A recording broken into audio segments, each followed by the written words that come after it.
I've been up trying to finish some crochet projects. I still look really puffy, but that's just been the going thing for the last couple months. I guess I'm just going to be puffy until this weather decides what it's doing. I don't know. I'm at wit's end with the puffiness, but well, you can see my gray from this angle. That's okay. We're going to pretend it's not there. Look at that. I don't know if I should try to dye my hair one more time or just embrace the gray. I haven't got a clue. Anyway, I've been kind of MIA because I have been going through a flare, having a lot of appointments, and not feeling particularly well. Ever since the 127 yard sale thing, I got stung twice by something on my back, and it just kind of overwhelmed my immune system, and I went immediately into flare, and I've stayed there, and there were about 4 days that were really bad. But now I'm feeling better, so I thought I'd come back on.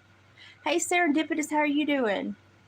I'm doing better. I'm starting to perk up. I'm still really swollen, but I'm starting to feel better, so I know I'm going the right way. My nose is stopped up today. Watch me drop this. That would be great, wouldn't it?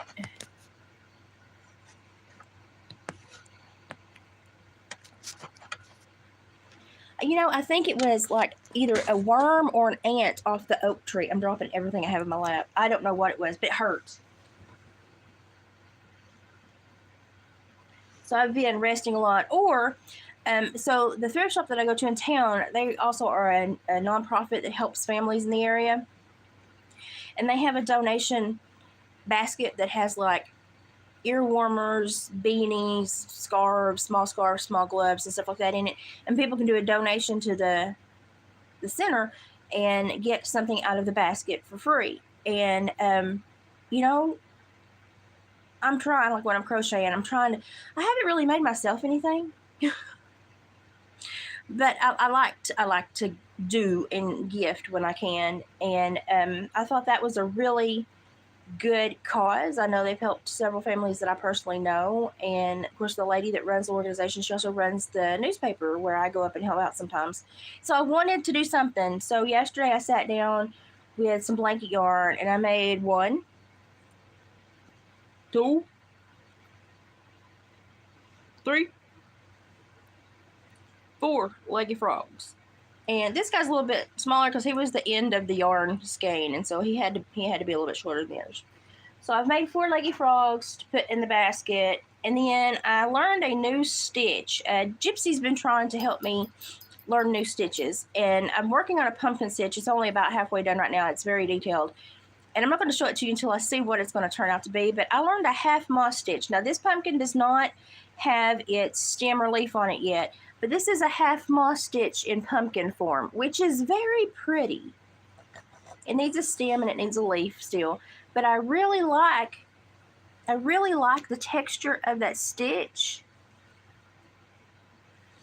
And this, you don't want to know how long this little pumpkin took me. It's 42 rows, 15 wide. This took me a long time, y'all. Hi, Gypsy. It took me such a long time, and I'm like, I don't know if I'm going to make peace with this stitch enough to make a bigger pumpkin. I just don't. But Gypsy did send me the pumpkin one, and I am working on it. It goes more quickly. Where are you going, Lou? That's just the fan that I sat there while I'm using the table. My dog is so weird. Get her, sit down. Oh, she's going to run while I'm on live. But the pumpkin stitch goes a lot faster, but it doesn't look like anything until you get it done. So I'm having to wait to see what it's going to look like. And I've got a baby bib in the works, but I'm not going to try to, it's delicate. I'm not going to try to pull it over here. So I've just been doing that while I try to recoup. Gypsy, I just messaged you. I thought that they might want something in the basket other than beanies and earmuffs and ear covers. And thank you. Lay down, Lou. Thank you. So now I have this big skein of blanket yarn, and I think I'm going to make leggy froggies out of it today for the same reason. I seem to have enough for David right now. I might make another Bigfoot or something, but I think I have enough for Dave right now. I made one tiny little frog too. Like that's out of blanket yarn. Let's see if I can find him. Oh, where did he go? Where did he go? There he is. So that was out of blanket yarn. The same pattern out of worsted 4-weight. Not even lying. Same number of stitches. Same frog. Worsted 4-weight. It's amazing.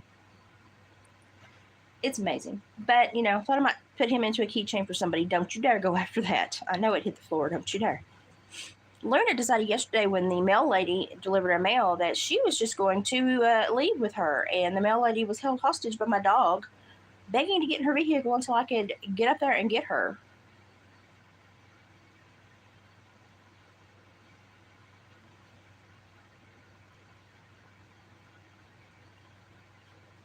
And that kind of irritated me because, she didn't feel good last week. And now she's feeling better. We've got her food stuff figured out and her belly figured out. Oh my gosh, she's just getting into trouble, y'all. Hi, everybody. Hi, Chelsea.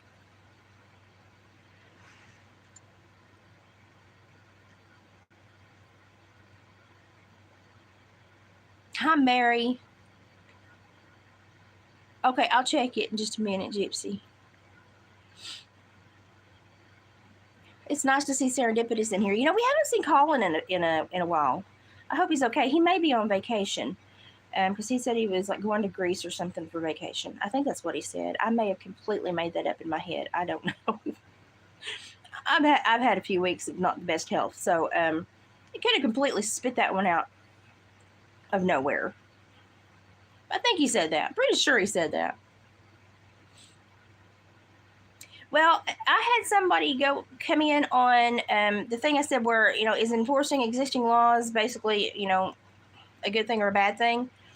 And they were like, you know, and I showed you all how poverty is kind of the link to all these things. And they took it as, well, if you give somebody money, the problems are solved. No, because more than money, poverty is a mindset.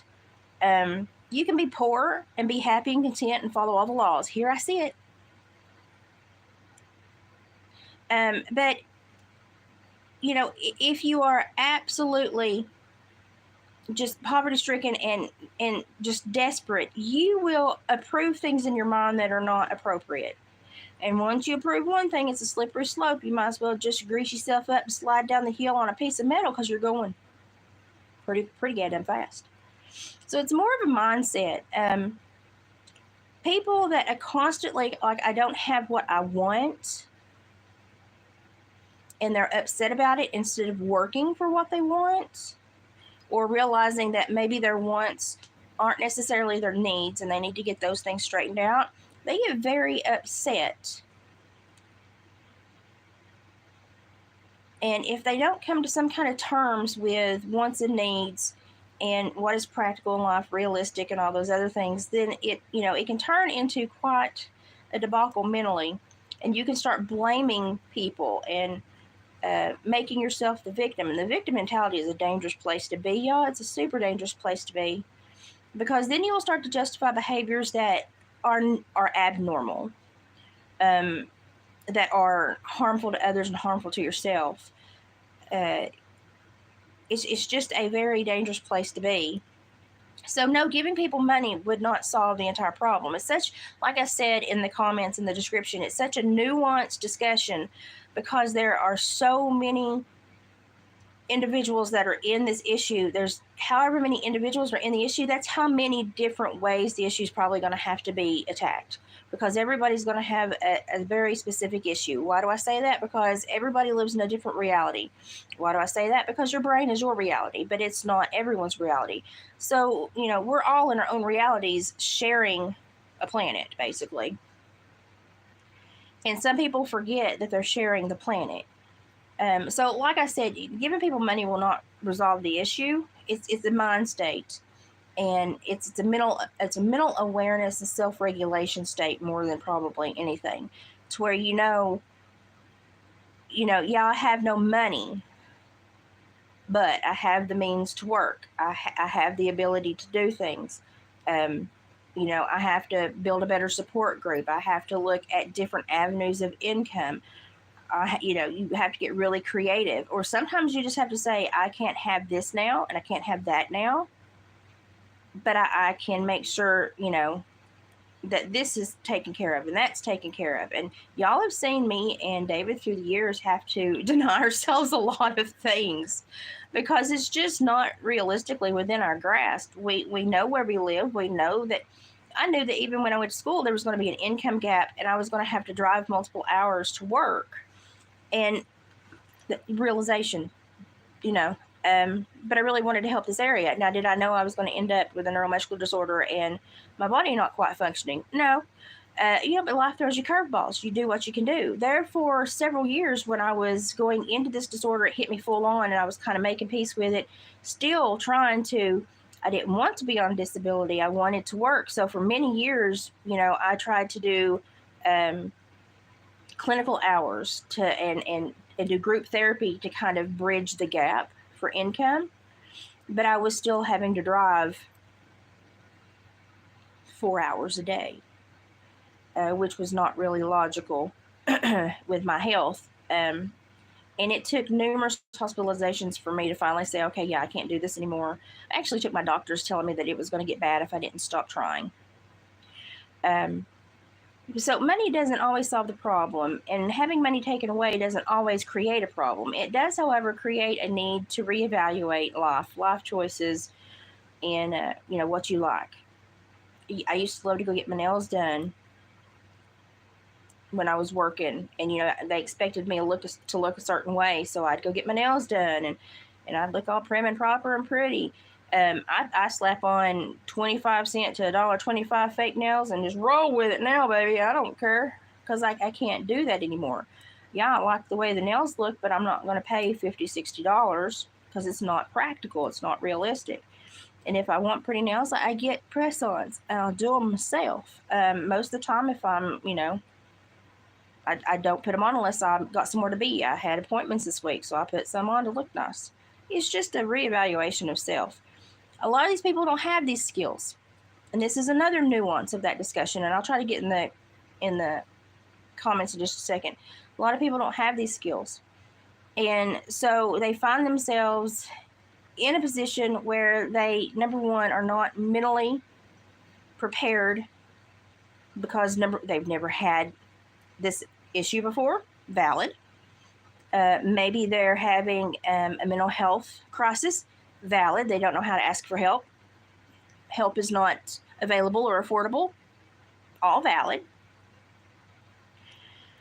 Maybe they're having a substance abuse issue and they're so engrossed in the drug use at the moment that they are not willing to let the drug go to have better circumstances. It happens. And maybe they just are not at a level most people are, and they don't understand what help is out there and how to ask for it.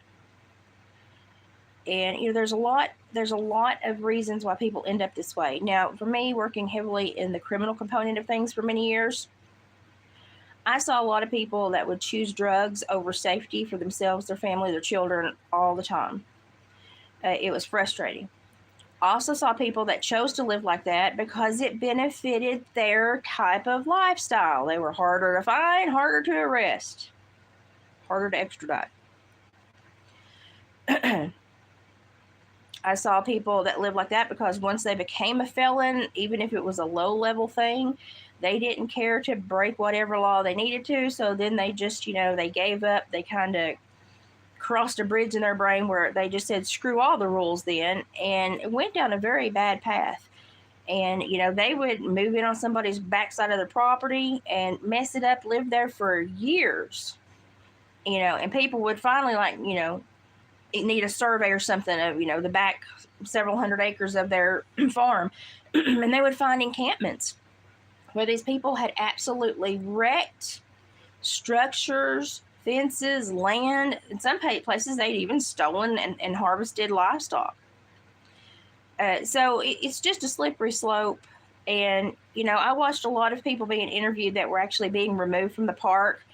And it was irritating because maybe one of them was thankful for the help, but there were people feeling sorry for the others. And this is what the others said: I don't know why he cares. It ain't his land.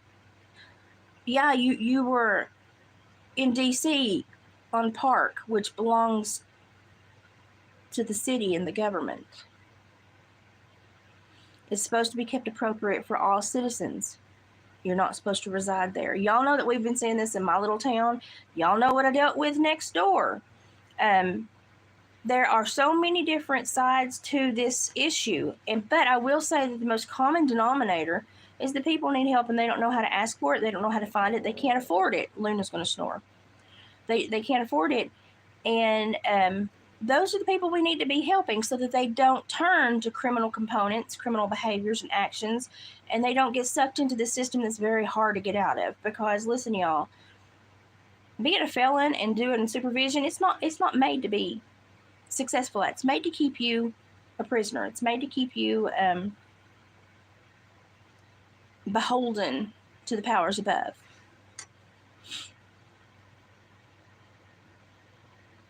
Let me check up in the comments because I've been gabbing for a while. Now, is this going to hurt some people? Absolutely. There's no way that one, even though they have multiple options and avenues of help, there's no way that this is going to be popular and benefit everyone. Because there's just so many different individuals, and that's how many different needs are going to be out there. But we have to start trying to see these people and help them, because I think the really abusive person is the person that turns a blind eye and says, you're perfectly fine, do what you want, when they don't understand that those people normally don't want that. It's just the existence that they think they can have because of circumstances that they feel are out of their control. Most of the time, they just need a little bit of help understanding how to control circumstances and make better choices and learn to ask for help.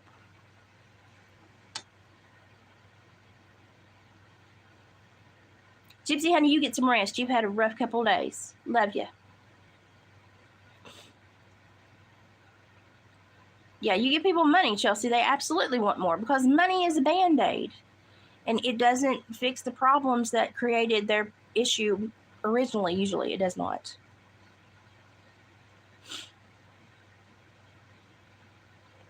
Victim mentality is a huge thing. I have never in my life seen a group of individuals so happy to be victims. It's mind-boggling. Mind-boggling. Yep, shifting priorities. And people don't prioritize their life anymore. They don't. If they see it on a TikTok shop, they want it. If they see somebody else have it, they need it. And here I sit in my $7 dress and my $6 cardigan with my $3 blanket yarn. I'm just happy as a fat pig in a waller. I don't know why people think they need everything they see. Oh, and I put on my dragonfly earrings this morning because I was thinking of Gypsy and her daughter this morning, so I put on my dragonflies. Serendipitous, you've been through it too. We've got a few people that are kind of in between stages in life, and what's going on in DC should not affect you all. Shouldn't affect you all because you all are still responsible enough to keep the ball rolling. But when you stop playing the game and kick the ball away and sit down in defiance of everyone and everything, it's an issue. And for the people saying they weren't hurting anyone, listen, crime rates don't skyrocket for no reason. And I'm sorry, but if you live in the park, you start to have beliefs that property is yours, and you don't want people bringing their noisy kids, and you want to do your drugs anywhere. You don't think about a toddler finding your hypodermic needle. And listen, we can't just think about one part of society. We have to think about the whole, and we have to realize that some boundaries are necessary because people will constantly test them if we don't establish them. But this is not going to affect the normal person that wants to live a freer lifestyle. I mean, because y'all are normally within legal parameters anyway. This is going to affect people that want to be homeless for 5, 10, 15 plus years, that choose their substance abuse issues and mental health issues over treatment options and personal enrichment. People that want to hide away on other people's land, put people in danger with their paraphernalia being strode everywhere, be in psychosis in the middle of society, causing assaults, bodily harm, and even worse. And we have to look at that, because there are so many things that are valid concerns for that group of people that reside there, and they have to be there for work. They have to be there to provide for their families. They have to be there because they've been relocated by their work. There was a mother that she said, I've been here for like 7 years and I've never been able to take my kid to the park.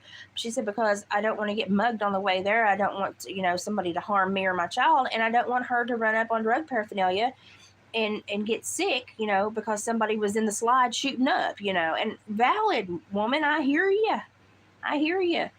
And it boggles my mind that you can stand up for these people and say, yes, but let's help them in a correct manner. Absolutely. But that doesn't mean you put everyone else in society at risk.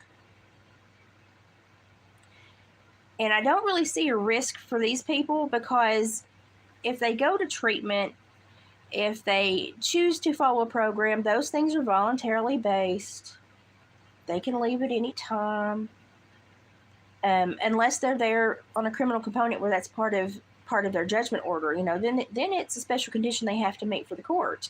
And you did a felony, you gotta do what the judge says. You put yourself in that position. So I think a lot of our issue is just a lot of young people don't understand the law. It's been turned into the boogeyman. We do have bad judges, we have bad cops, but we also have some good reasons to have some decent laws.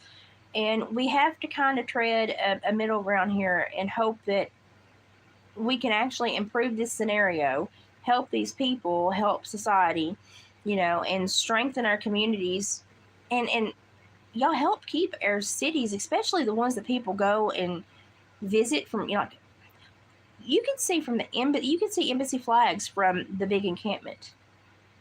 And for how many years the news has not been showing us that?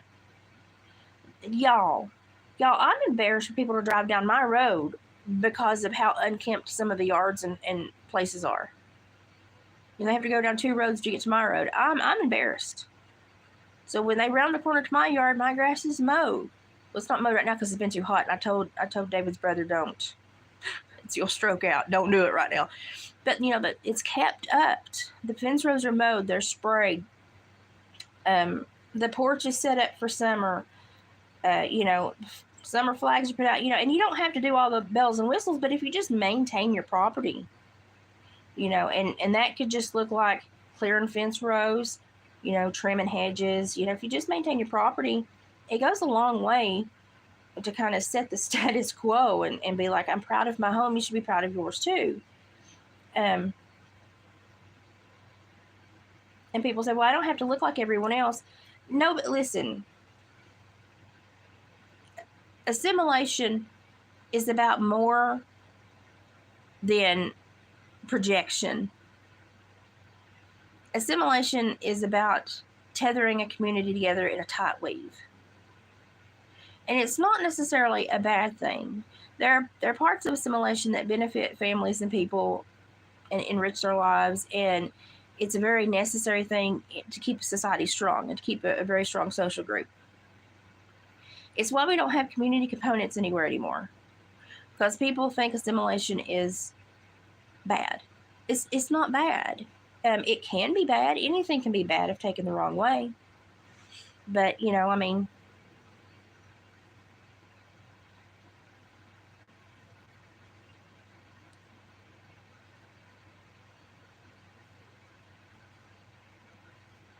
so say you're a mom and you want to take your kid to the park, and you go to the park and there's a homeless man in the slide that she wants to slide in, shooting up.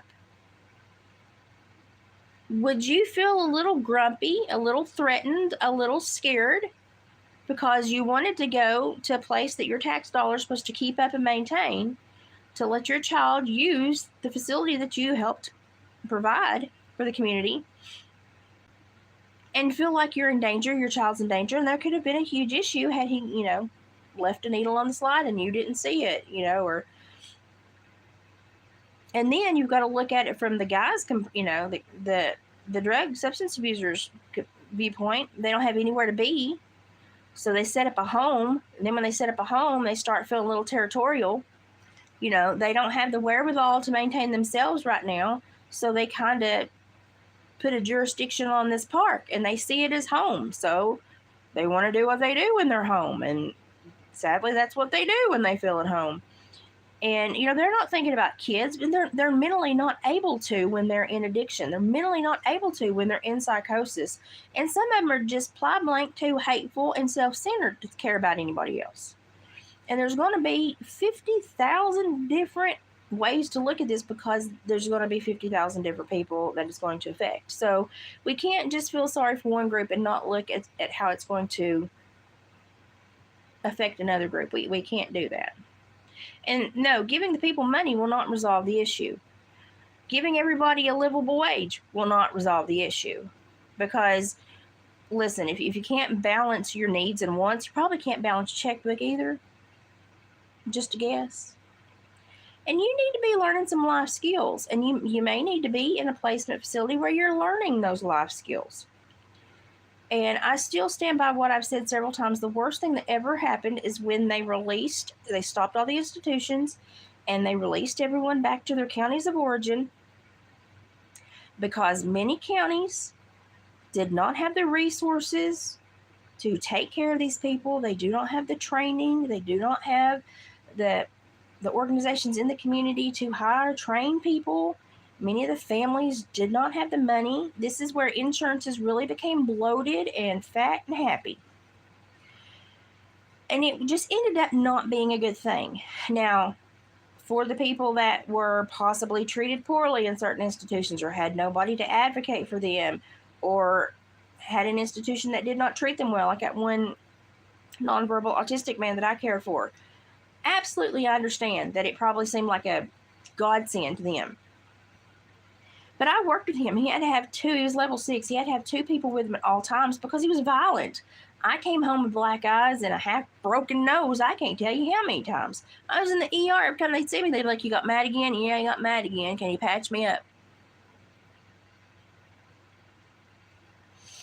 He knew I walked with a slight limp, so he would attack my leg every chance he got. But I still wanted to take care of him because I knew mentally he was not capable of understanding what all was going on. And he had never been treated correctly. That doesn't mean, they had in his behavior plan, he has to go out in society at least twice per week for enrichment. Okay, but I have to dogpile on him at least 5 times a week to keep him from killing another coworker. Do we really want to do this? The behavioral management lady was crazy. And I told her that. So I was like, I don't, they were like, well, he likes McDonald's. He can have chicken nuggets twice per week. So he would do the sign language for McDonald's, which was, this is McDonald's. It was an M to him. And boy, if you told him no, you were going home with a war wound, And if you told him yes, then you had to worry about everyone else that was in that McDonald's while you were there. And you could only take him out between certain hours, which meant it was prime time for mothers with kids at home to be in the play palace, or whatever they call that thing, play place or whatever. And I had nightmares about what could occur. You don't know. And I just thought that was the worst thing they ever did. And I'm not going to be able to keep up with all the comments. I apologize.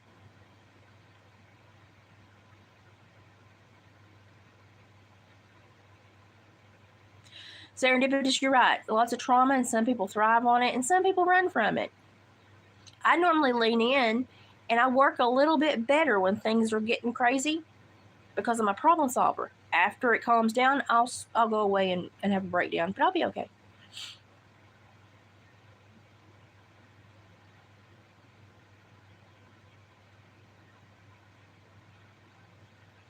Yeah, some people like the, what is it, the INJ, the personality profile that's INJ.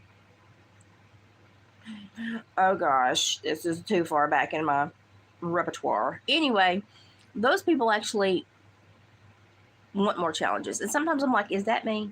Don't do that, Liz. That's not good. But sometimes I'm like, oh God, that's me. Some people thrive on it. My old manager told me he kept me stressed because he thought I did better work stressed. I did not particularly think that was nice. In the biofield. Somebody throw in the biofield. Yeah, well, you've got to think about when you're around a lot of other people that are in a toxic mental, physical, emotional scenario, you've got to think of what that does when they come together in mass numbers and project that upon communities. I mean, y'all have seen how my health has been living next to the train wreck that has been next to me for the last several months. You know, they've been beside this property for almost 23 years. And it's been not pleasant the entire time, even though, you know, it's hard to have good boundaries with somebody that doesn't understand fences. But, you know, since the house burned down and, you know, they were completely happy to live in a tent in the woods and poop all over the land and create piles of trash. And I was just like, no, it's not okay. Number one, it's not good for you because I know that they had health issues. And number two, it's not good for anyone around you. And number three, I done lost about 17 grand on this piece of property I bought years and years and years ago. I can't stand to lose anymore. But, you know, they don't think outside, you know, and when I do something, I'm thinking about how's this going to impact other people. And that's a thought that doesn't cross most people's mind. Mary, I'm glad you popped in. Yeah, go enjoy before this storm gets here. I feel it. I'm swelling up. I feel it. Hey, Sal. Y'all, if you see Colin, let him know I said, hey, we've been missing him.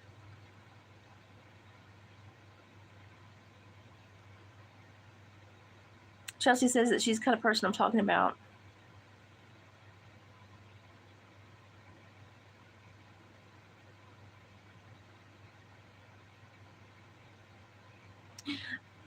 Chelsea, I think a lot of,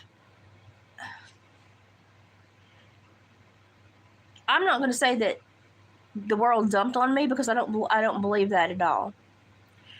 I'm gonna tell you what happened with me early in life. I was uber protected by my parents and almost raised in a too naive state. Which, since I've had children, I understand why they wanted that. I get it. You know, I did live in a bubble, and when the bubble broke, I thought it was freedom, but it was just turning the page on a comic book I didn't want to read. I didn't understand that then. But I chose very poorly for my first husband. I chose very poorly because I did not understand that you can't fix people and you can't help people fix themselves. It's all self-work. They have to intrinsically and internally want to do the work. And I have allowed him to absolutely tarnish everything in my life because I spent around 7 years with this man. And it was my stupid decision. It's on me. That's why I work so hard to make sure that my kids are not going to be caught up in the aftermath of this man, because I know he doesn't care. And I'm the stupid one that went into a marriage and had children with him, and I have to be the responsible one. He's not going to do it. And I put this job on myself out of my own stupidity. I put it on myself.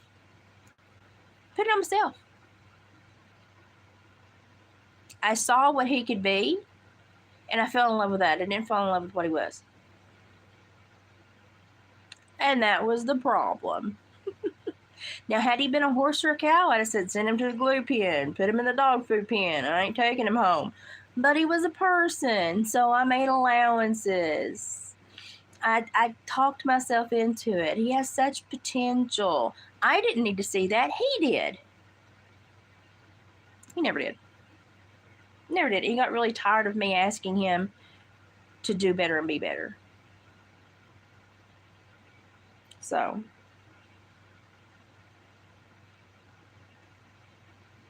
and I really set up a hard road for myself because of that. When he ran off with the secretary at the job, after having an affair for God knows how long. I was raising toddlers. Listen, I didn't know what was going on except for I made the meals, I wiped the butts, and I cleaned the house. And I was tired at the end of the day, so God knows what he got away with. But when he ran off with the secretary, I knew he wasn't going to be responsible and help raise these children, so I just shouldered it and went on. Because it was my stupid decision that got me there, so I had to make it better. And now my kids, bless their hearts, are young adults, and they never really got to know him, but they've made him out to be something great in their minds. So now they're trying to bridge a relationship with him, and I feel bad for them because they're going to be just like me and realize that he had every chance in the world. He just never chooses the right option, and it's a waste of your time and effort, but they have to learn that on their own. And I feel bad. I feel really bad, because in certain ways they've put him up on this pedestal, and they even look at him sometimes better than they look at the man that adopted them, raised them, and footed the bill. And I'm like, that's a very skewed perception, but I can't make you see that. You're going to have to see that on your own time. And so I just have to sit here and just be aware that they got some hard lessons to learn, and I can't teach them to them. And it was the same for me. When I went out into the world, I had hard lessons to learn, and nobody could teach them to me. I had to learn them on my own time and emotional effort. I would like to think that as I learned lessons, I became a better person and I handled things better. I certainly don't welcome people into my life now that are going to be a leech, and I certainly set at better parameters, and I certainly communicate more effectively, but I'll own that one. That was my own bad, stupid decision, and so I have to constantly overreach and do better because I know I brought that onto my children because I chose the wrong man to have them with.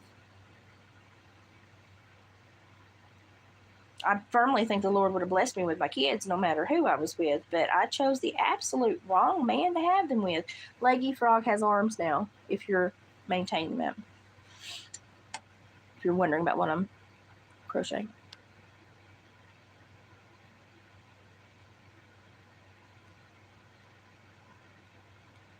Chelsea says, a house and a husband, if I had that, I wouldn't want to spend any money because I have what I need. But the thing is, when you keep setting the bar, then when you get there, you set another bar, and you set another bar, and you set another bar.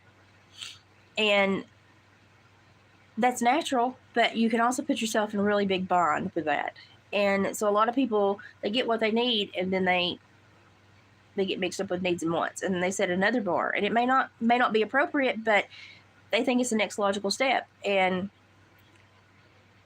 it's not always easy to see the wrong step and the right step. It's just not. But you're almost never satisfied with what you have. It's very difficult for people to be satisfied with what they have.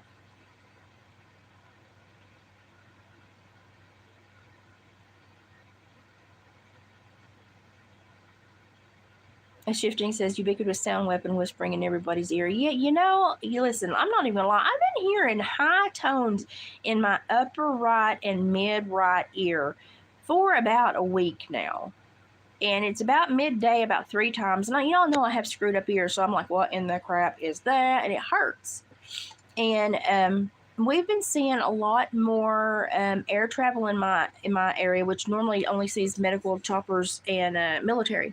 We're not a handy dandy flat path because a lot of people crash trying to come over the high mountains. Y'all have heard me talk about some of the crashes recently we've had.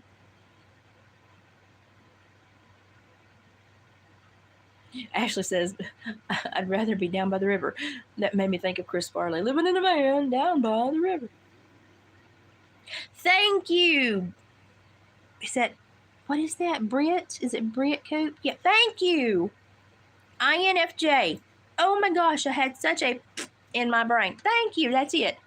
That's the personality type that almost begs for harder challenges. And I'm like, don't let that be you, Elizabeth. Don't do it.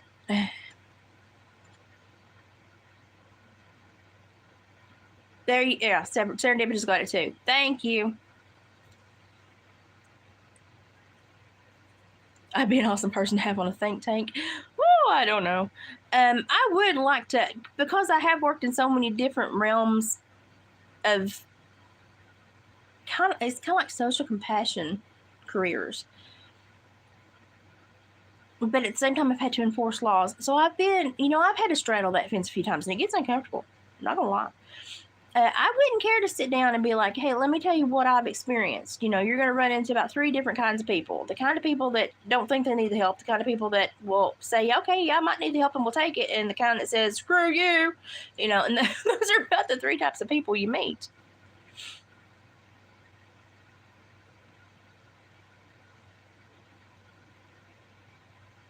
Oh, serendipitous. Yeah, I was all about what we could have in 20, 30, 40 years. When I looked at that marriage and I looked at him, but he did not have the same desire and path. And now I worry about that I have more insight into certain avenues of behavior. I kind of wonder what he was up to in some other realms, but I try not to think about it too much. Because listen, biggest brain fart. Listen, young people, if you ever watch this, from 18 to 25, your brain's still forming. You're going to change daily. Your hormones, chemical compounds, they're going to change daily. I call it the brain fart era. Don't marry in the brain fart era. Wait till you're 24, 25, when we've got a solid noggin and we're thinking. At least wait to that time.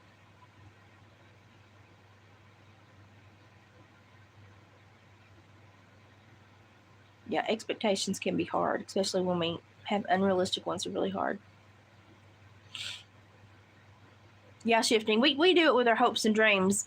And I always tell people, hope for the best, expect the worst, and pray you land up in the middle.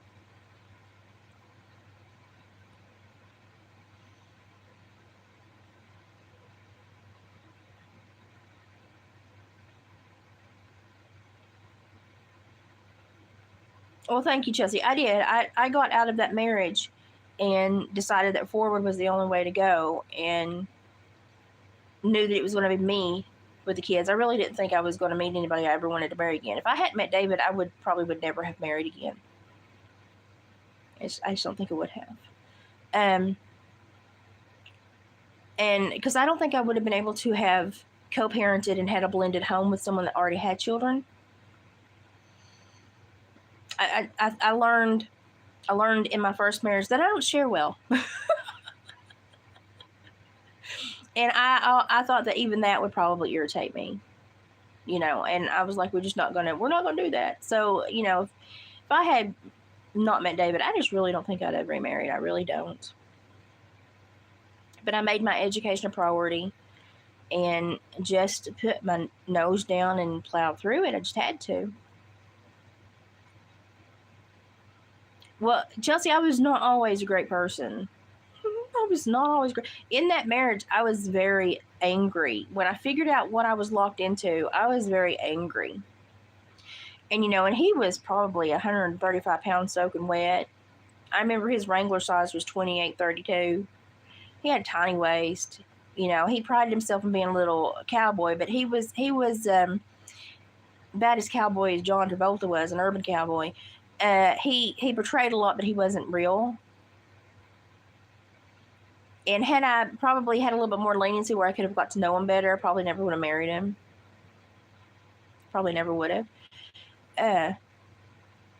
But because I was an Amazon, raised on the farm. When men sassed me, it went right back. Because I'd worked with men my whole life. And so I would say I was probably very aggressive in that marriage when it got shaky. Very aggressive, because I had not learned how to handle things in an unaggressive manner. So he probably doesn't have the best memories of me either. And fair enough, he shouldn't. It was not a good marriage. But by God, he will not go away. It's like a turd you can't shake off your shoe.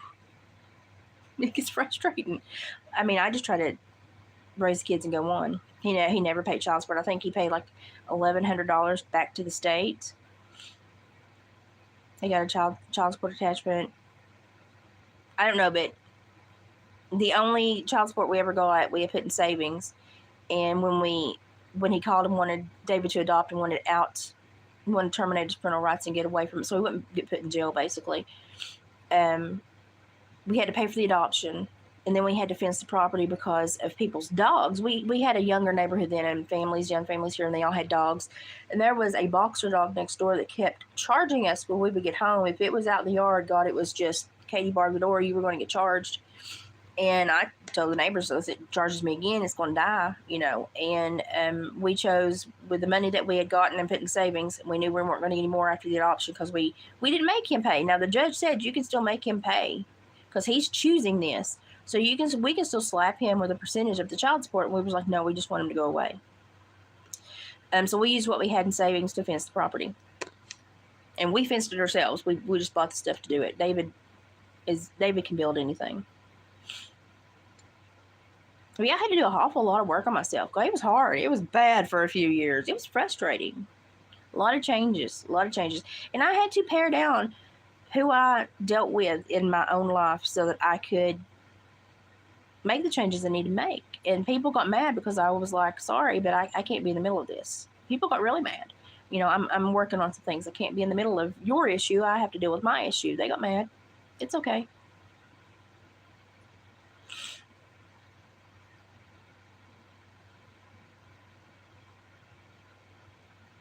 Really serendipitous. Yesterday, Sabrina, okay, yeah. So it's probably the same.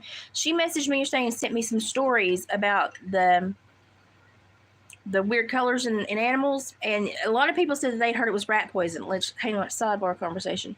So if you watched my video yesterday, we were dealing with all the stories about the weird fluorescent neon colors coming out of animals when they were processing them. Wild animals, game animals. Apparently it's been super localized. And it basically was like pesticides, rat poison, or something like that. Now, I'm still trying to verify that. But if that's what it was, why were they putting out these big national stories?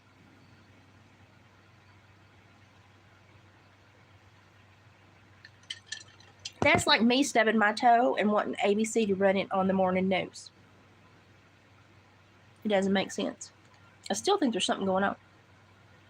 But if I can verify it, I'll verify it. Yeah, my right ear's been crazy. Yeah, now I tend to practice, and this is good by, what is it, shifting? Yeah, I'm blonde, sorry. She says, practice biofield in a hot shower. It can be done. Wherever you are really relaxed is a great place to kind of go inward and do your biofield energy check and kind of visit what's going on in your body and take a general consensus. It really is wherever you're most relaxed. In the summer, I spend a lot of time on the back porch of the hammock. It's a really good place too.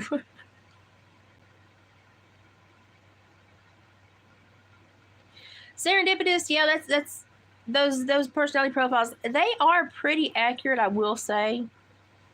And I really honestly do think I lean toward that, but I mean, it's just like, I'm like, I don't want to.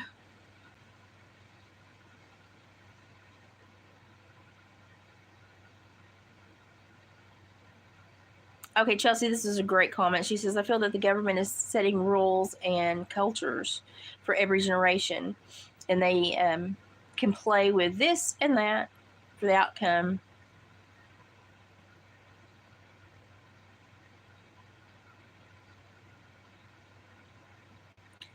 They can to some extent, and they do, and they manipulate.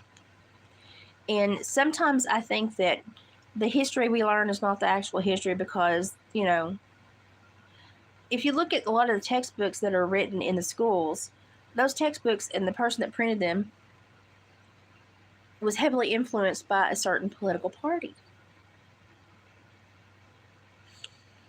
And so we can see why the inflection tone in the books is, rather liberal these days.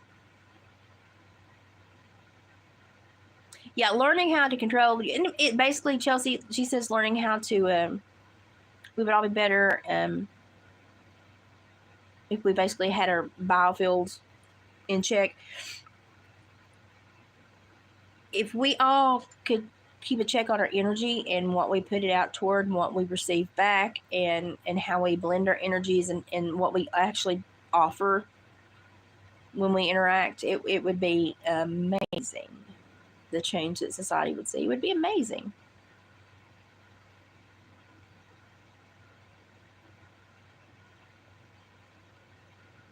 Okay, we've got, I don't think I've seen this name before, Jamie. It says, hi from Carol from England. Hi. I have a lot of friends over there because I'm a Queen fan. Okay, let's see. Shifting says, a phrase I'm contemplating deeply lately. Child does not survive well in a toxic relationship. They don't, but they sure learn how to maneuver and manipulate. Mm-hmm. And that's one reason that now looking back, I'm glad that me and the kids got away when we did, but because it didn't really shape their personalities. But at the same point, there was a blank spot with their biological father, and they were able to turn him into Superman. And so it was a catch-22. And as soon as they got old enough and they would reach out to him, he didn't have a problem telling these very skewed stories. And I just put the court paperwork in a drawer and kept it for them. And here's the black and white, kids. He was a co-petitioner. He requested that he terminate his rights and that David adopt you all. We had to pay for it. Child support was non-existent, and I told him, I said, you're not going to hear anything positive about him from me. I'm just not going to say it because I didn't see it, so I'm going to hand you these documents, and then you're just going to have to make your own mind up. And when they, but he did not have a problem creating quite the dynamic.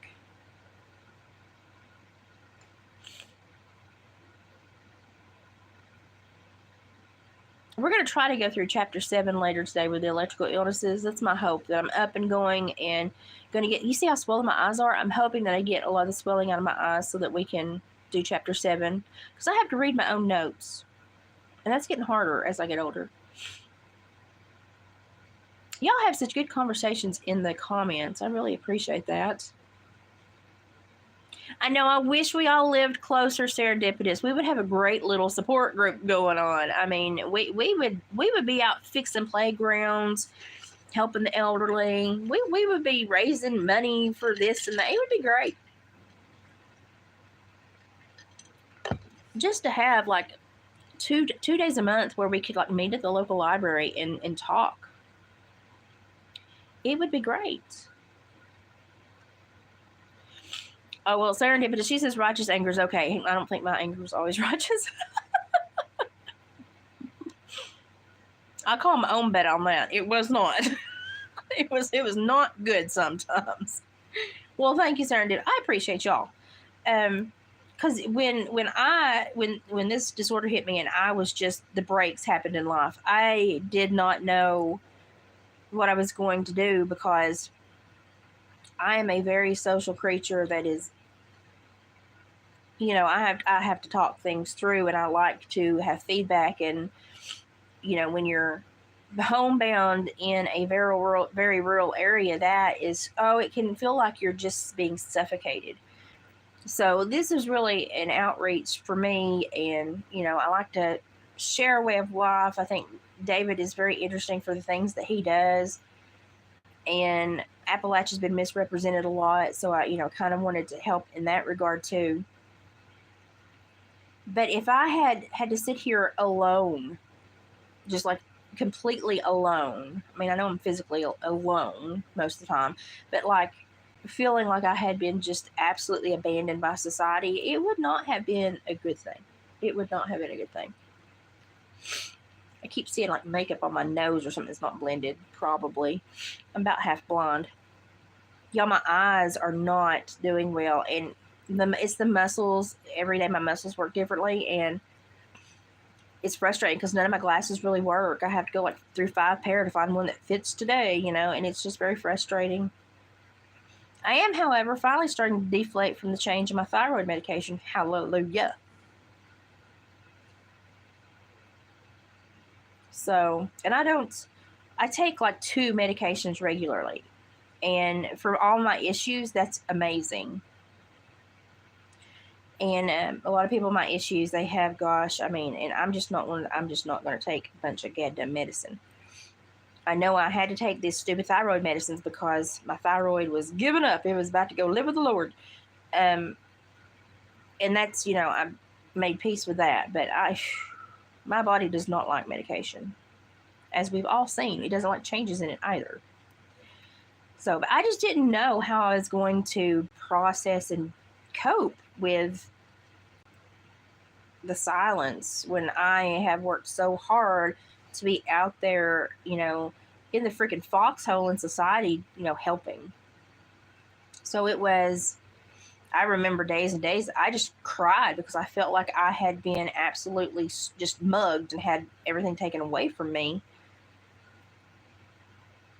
And it was not good days. It was not good days. And of course my body, you know, it goes through good spells and bad spells now, but for about 7 years, I was bedbound. I was just not getting out of the house, barely getting out of the bed, and just really struggling through all the surgeries and all the pain. It was just really bad.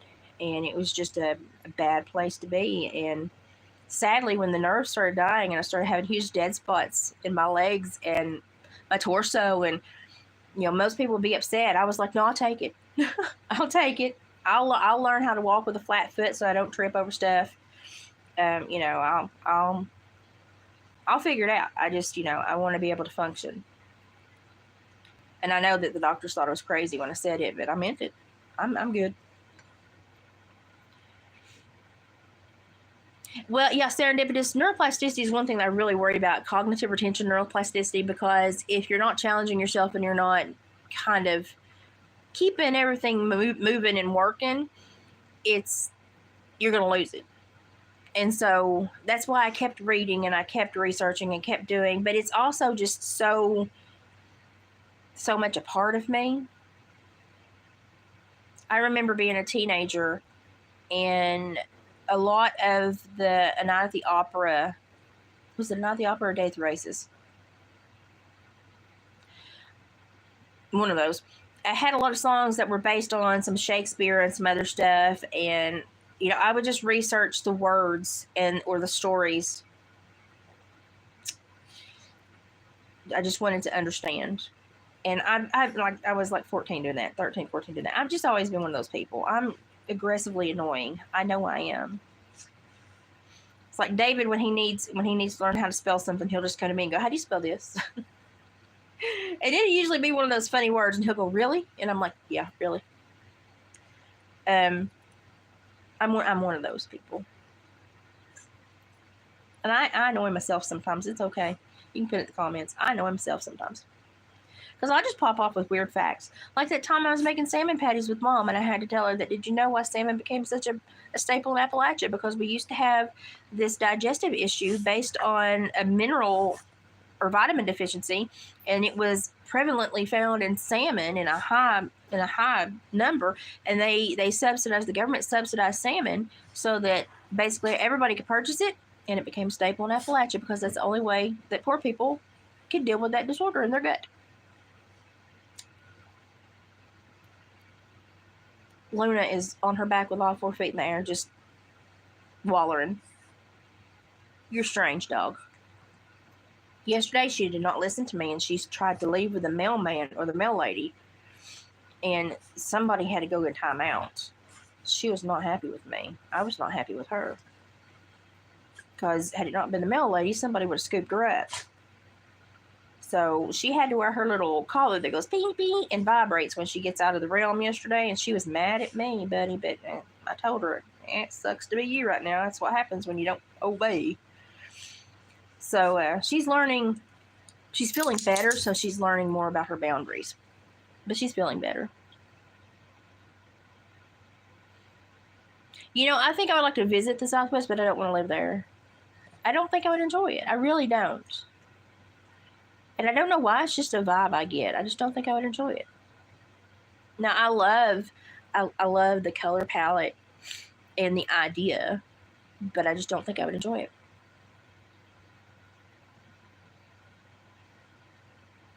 Serendipitous, I did. I tried really hard after that to become a person that could take. Luna, don't eat the Afghan. Luna, don't eat the Afghan, honey. Thank you. She's feeling better, so Lord have mercy. But I became a person that needed to succeed for my kids. And, we lived a comfortable life for many years. I wouldn't say that I was comfortable. I was working my butt off. But I enjoyed it because I really do like to work, especially if I'm helping communities and I'm keeping people safe and I'm helping people become, better versions of themselves. And, and that's really what how I looked at my job. I didn't look at my job as, putting people in jail. I was like, listen, I'm the last buffer you have before prison. So let's work really hard to make sure you don't go back. Let's start making some changes. Let's look at the root of the problem. And I still have lots of people. I had one 2 weeks ago message me, and and I sent him back, and he served like 5 or 6 years, bless his heart. But also, his family asked me to go to the parole revocation hearing, and I wasn't working. I had just been off work maybe a year or so. They sent me a letter requesting I go to the revocation hearing, and I went. I got up, dressed myself, and traveled, even though I didn't feel like it, and went and, gave a good history because the new officer didn't know everything. And they were amazed that I did that for them. But you get a request whoever you want at your revocation hearing, and the state, she just fell. She had to jump the recliner and fell. There you go. She's trying to pick up her sloth and get in the recliner. It was an epic fail. That was funny. But they didn't think that I would show up, and I did. And I knew that the officer wouldn't have a correct, full history of supervision, and he had done some good things. And he just struggled a lot, and so I wanted him to have certain programs, and I wanted him to be sent to a certain place where he would have certain programs. And sure enough, they sent him somewhere that had that. He got his GED, and the last thing I told him was, when you come out, hit the road running, and the first decision you make sure it's something to benefit you that's going to make you a better person. So he got his GED in prison. As soon as he got out, within like 48 hours, he had found a truck driving school that did local routes and had applied. He got in the school. He graduated. He's been working now for quite a while. And he bought his mother the first really awesome birthday gift he could buy her. And you could tell he was very proud of himself. And I took a minute to compliment him on his choice of presents and to tell him that is amazing. And he was like, I didn't think I would be here. He said, I didn't think I would be here having days off that I wanted to pick up my nephews and take them to McDonald's for lunch. He said, I just didn't think this could be me. And I always saw it, but, I was also very aware that I always saw the best. So I had to have a realistic check, and I saw what he was. But I could see the road between the two. And I think maybe that's why I did my job so well. And now he sees it, and he's on the road, and he's doing great. And I'm super proud of him. I'm super proud of him.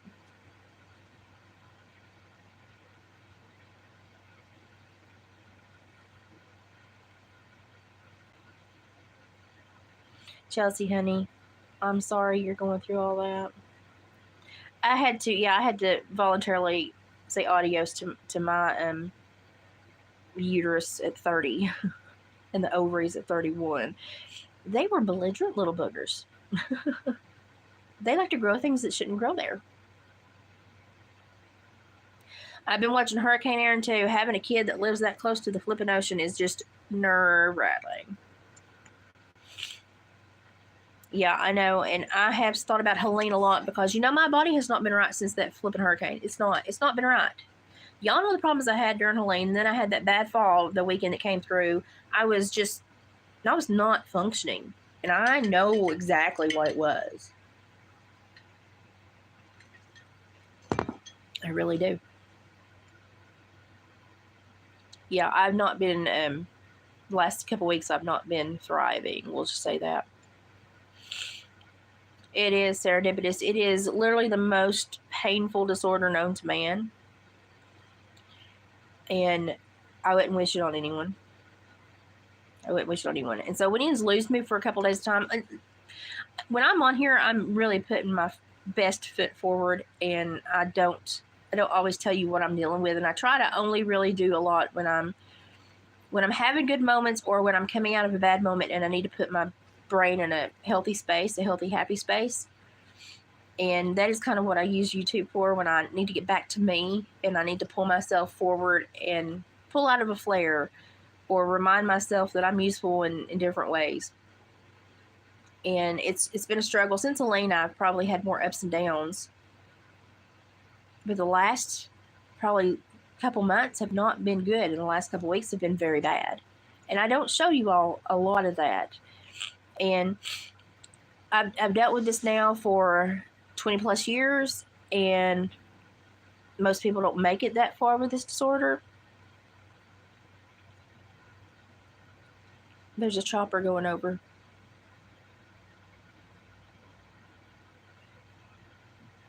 It's a medical chopper. Okay, I have to wait till it gets to a certain place, because I can tell the difference between the chop chop sounds between a medical and a military.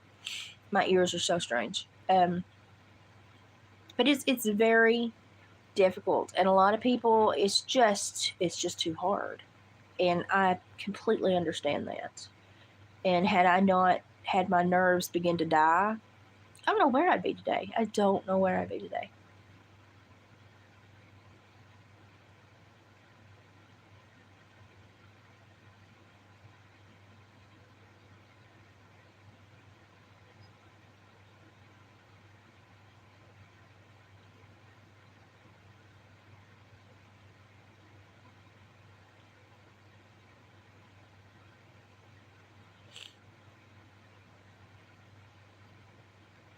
Yeah, and I've been somehow blessed, because a lot of people have, I call it RSD, reflex sympathetic dystrophy. I was diagnosed old school. I don't believe that CRPS really describes what I have. And it just doesn't feel right to me when I say those words. But I've been blessed to find a whole bunch of people online and build some friendships, and we all just kind of support each other. It sucks. I mean, it sucks. They're magnetic. Yep. Mm-hmm.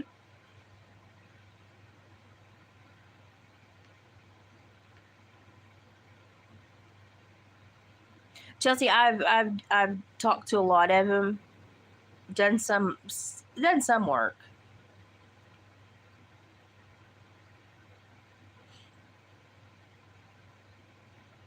Yeah, Serendipitous mom had this, and sadly now mine has gotten, it's aged so well that it has gotten to where it's affecting my organs. And so that's why we're seeing pancreas, thyroid, sometimes kidney, bladder issues.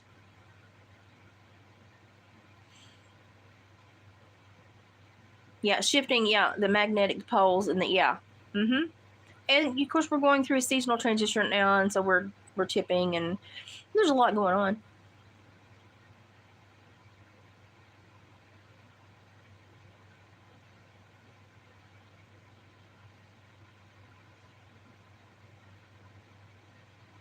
Serendipitous, yeah. The changes related, yeah. Mm-hmm. Everybody see that? I can't say that. I can't read it.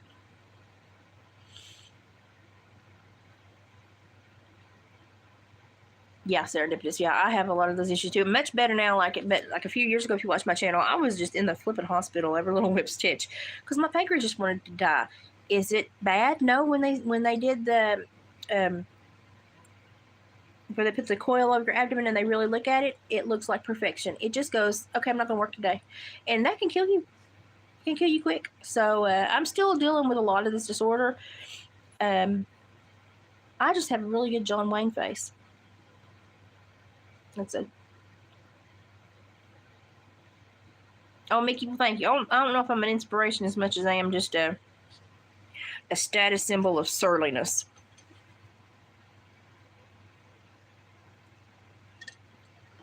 My doctor said that I'm belligerent. That's why I'm still here.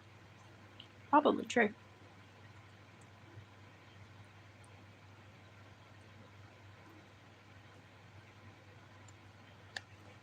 Well, thank you, Sandy. I try. Some days I don't. Woo! Some days I'm not conducive to society, and I recognize that, and I try not to rub it on anybody else because, I don't appreciate when people do that to me. I can be mean. If you don't think I can be mean, you ask Sabrina Wallace how mean I can be, because when she was here and my neighbors were throwing a fit and cuss fighting each other, having a domestic, and it was just like, why are you doing this? And they done it for like 3 days straight. I unleashed the beast and set down a precedent.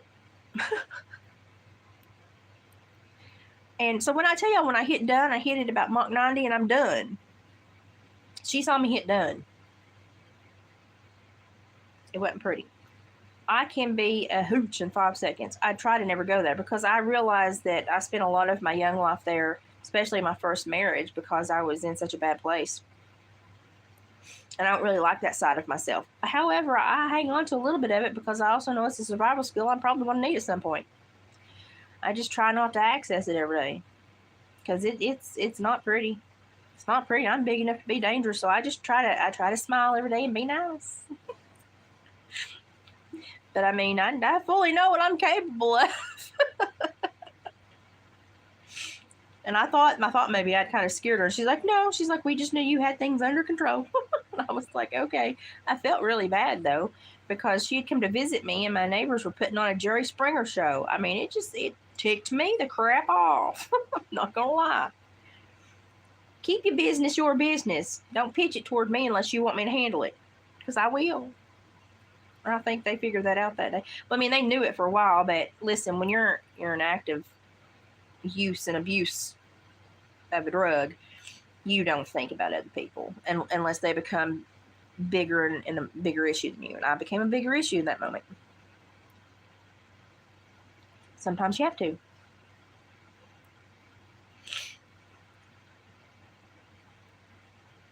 We're going to legs now. And I hate slip stitches. And these frogs are all slip stitches. But, to donate them and have them raise money for people, I'll make them. I hate slip stitches. You also hear some of the words I say when I crochet. David said, when the grandkids get out, I'm going to tell them all the words you say when you made their toys. Don't you dare. I want them to think I sat here and smiled. Because I do enjoy making things for them. I really want to make them pumpkin little beanie hats, but they live in southern Georgia. They'd never be able to wear them. But I just want the picture.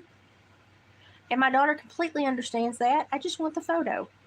I just want my little twin grandbabies to be in little pumpkin hats with little stems and vines on their heads. And I just want the goddamn picture. I just want the photo.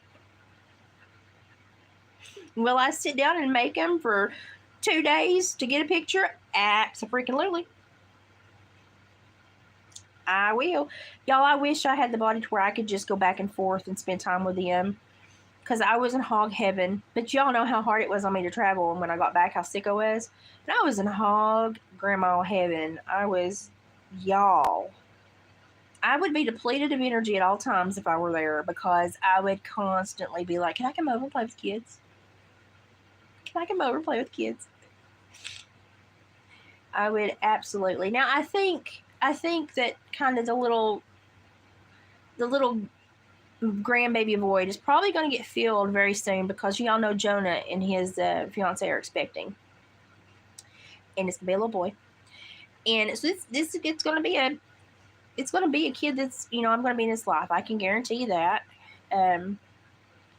And so I'm thinking, I'm going to have another one to dote on a little bit closer, and this is something I enjoy about, having been in people's lives and having those people choose to keep you in their lives.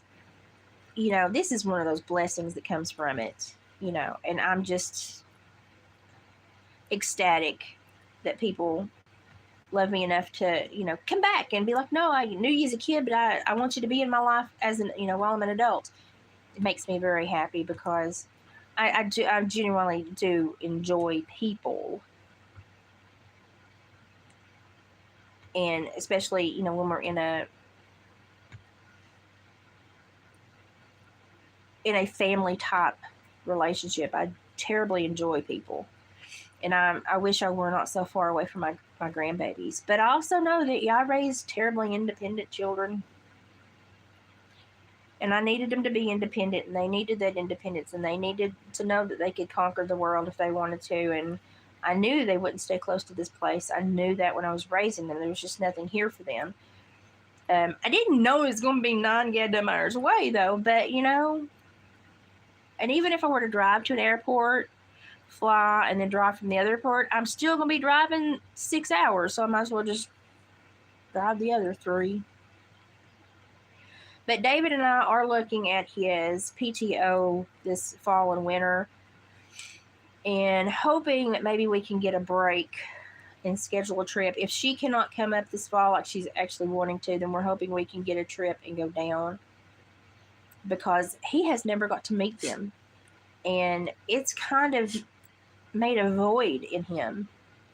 And I feel bad because, you know, he was such a good daddy. He just picked up those kids and said, I'll raise them, I'll love them. And he did. He treated them just like he's his, you know. Nobody ever knew they were adopted unless we vocalized it.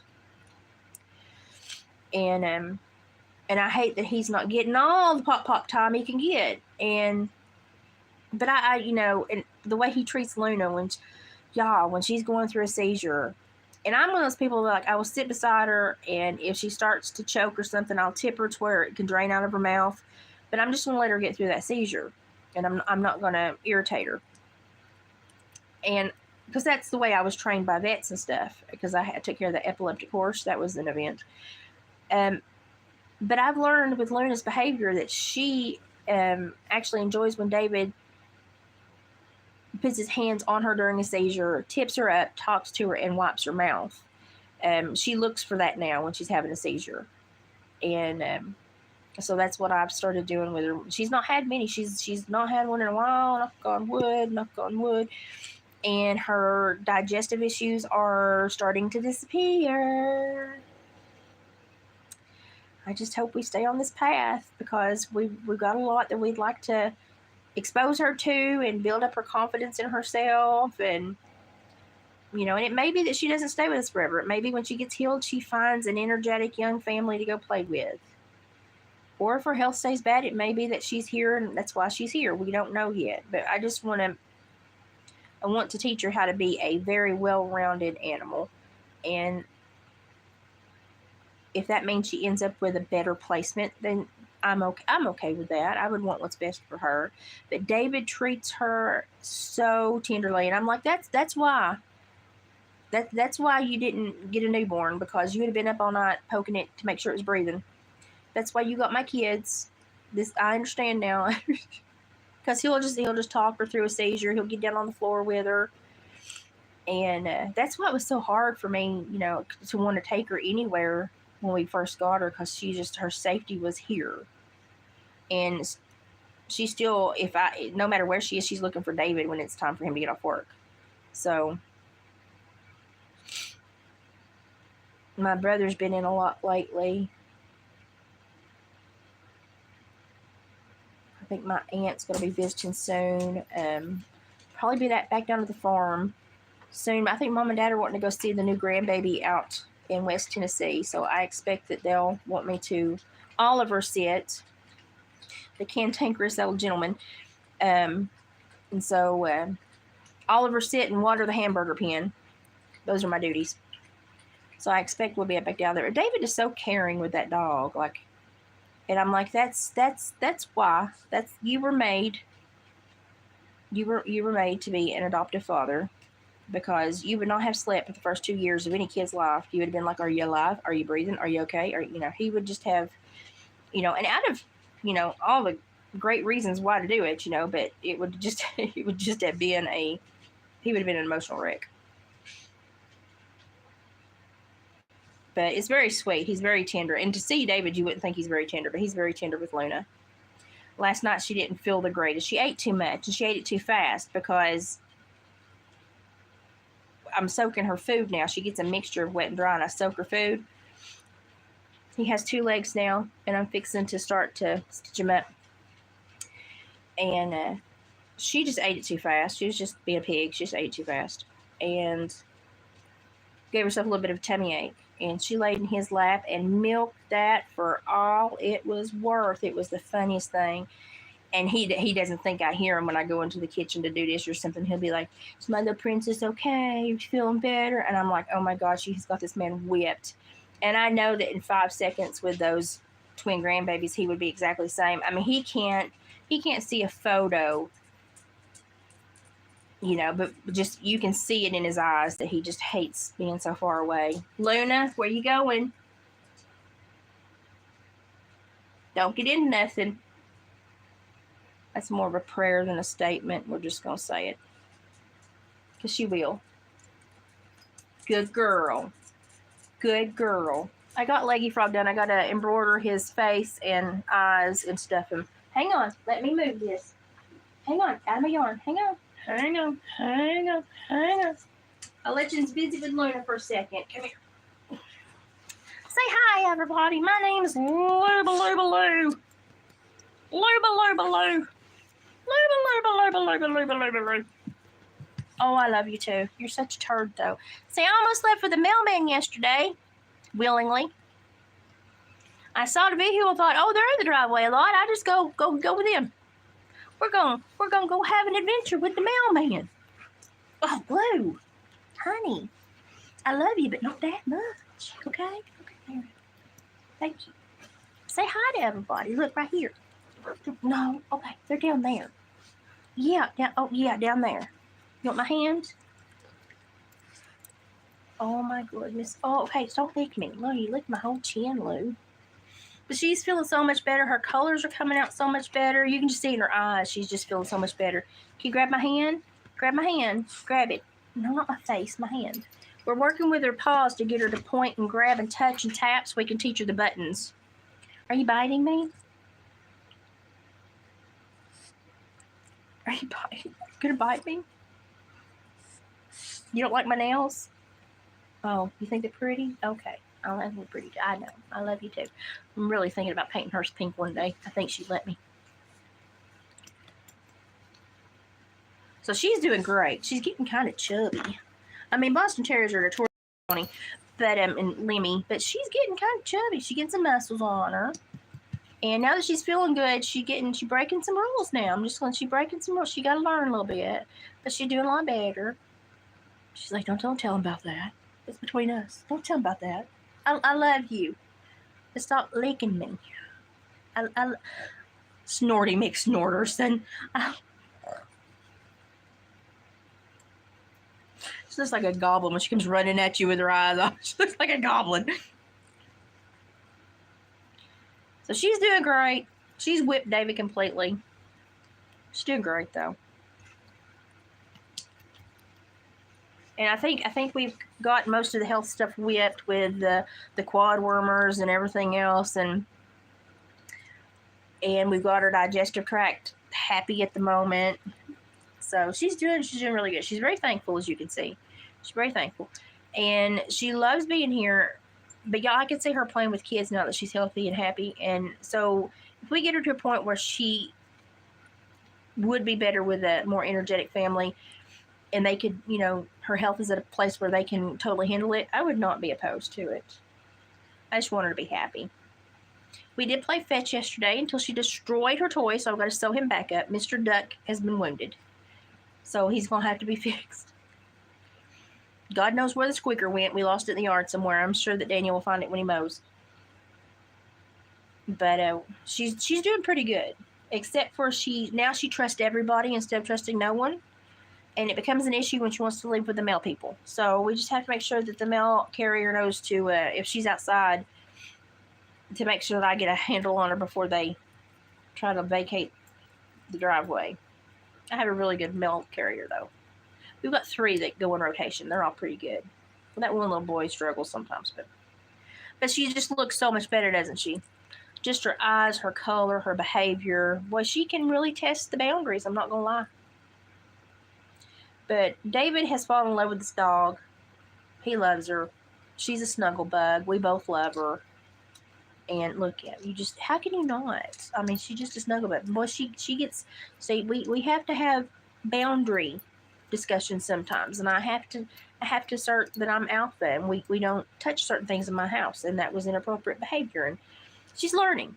But I'm here to tell you, this little dog can climb a quilt rack like a ladder, and she will perch on the top. And I'm like, how the heck did you get up there? You're like a sleep paralysis demon up there.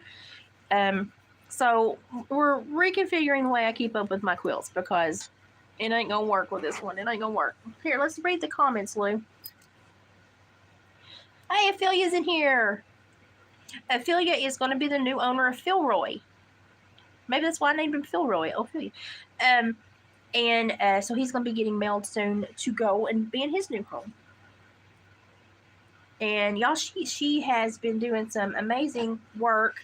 She sent me a whole bunch of stuff about it's kind of like what I would call a heritage home. It's a beautiful, old, just historical home. She sent me some beautiful pictures. Is that you like that? You can go sleep? It's her face. Yeah, I'll play it. It was just beautiful. Like you can just, it's just history. You can just look at it and feel the history. It's beautiful. You don't see many of them. Like you see a few here, and most of them have been protected now. They're on historical list and stuff. But that one it was nice. Kind of a true old antebellum home.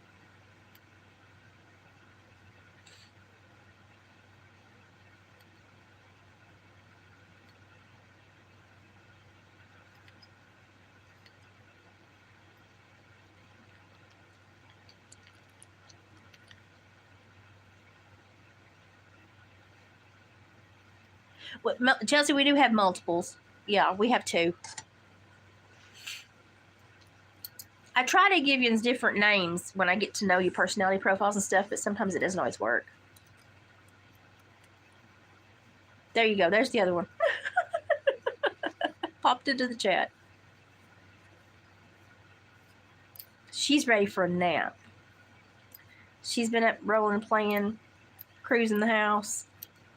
She's not been in as much trouble today. She's ready for a nap. Are you? Yeah.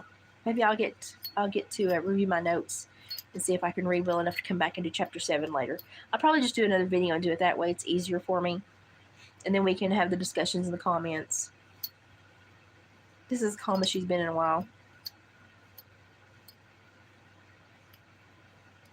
I've always wanted to see Prince Edward Island up in Nova Scotia.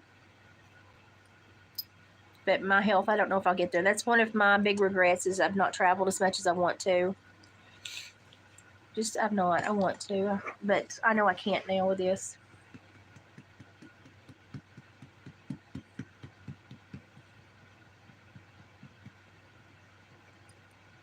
This little dog, I think anybody else that had gone through the last few months with this little dog and the health issues, they may have just freaked out and put her down. And thank goodness I've seen so many animals and so many different dilemmas that I was just like, no, let's try this and give her some more time. Let's do this and give her some more time. It may be this issue. Let's do that. So it does seem that she has REM cycle sleep apnea seizures. And that's a short muzzle palate issue with these dogs. That is something that she can completely deal with, but when she was having the digestive issues and the inflammation and stuff in her belly and stuff, she was just very sick. So we think that maybe she had an infection in the lining of the stomach that her body was just not fighting. And so we had to do a lot of quad wormers and a lot of different medicines and stuff. And she's now doing really good. Where are you going? Okay, well, get calm down some more. No, honey, not the face. Okay? Not the face. You don't have to lick me to love on me. You don't. I swear you don't. She's ready for a nap. But the vomiting is all but gone. She might belch really bad now. But vomiting's all but gone. She's just doing so good now. And I just hope it stays that way because she's just such a little happy dog. And even when she's sick, she's happy. Uh-oh. But she's so happy now. Like she is on cloud 9 and drinking a Lonnie's, sailing through life. What are you doing? What are you doing? You just don't. Okay, well, sit back here.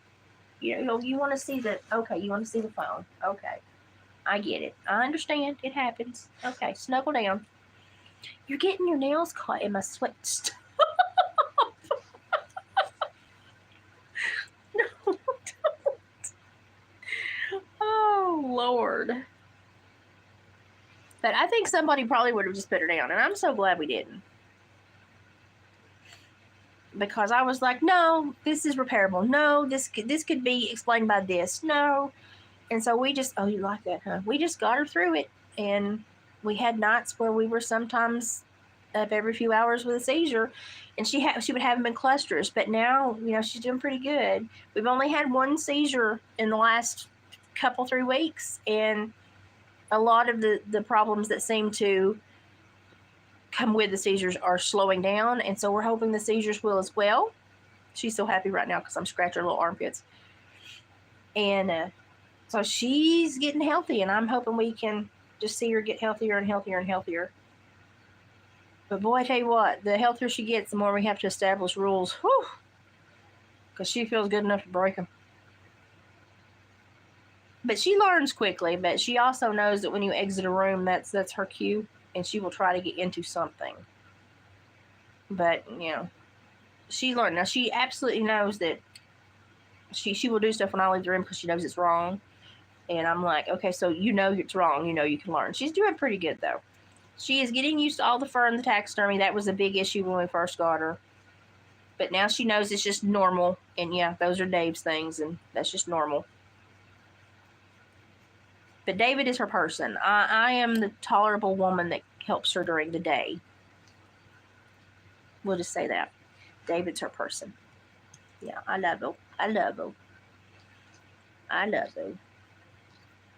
So this is kind of what has ate up my last few months, is this little epileptic dog. And my health. But no, she's been good for my health too, because I noticed when I was having issues, she was having issues. So we kind of be each other's little emotional support animal. We kind of have alerted each other to, problem ahead. Now she's having less problems, but it seems like she still knows when I don't feel well, and she still comes to me like this. So it's nice. She's been a good addition. But like I said, if she gets super healthy and she would be happier with a younger family and we run into one, I'm not opposed to it because I want her to have a good life. And she would really enjoy a kid or 2 or 3. But if we need to keep her to maintain her health because everybody else will be freaked out about it, I'm fine with that too.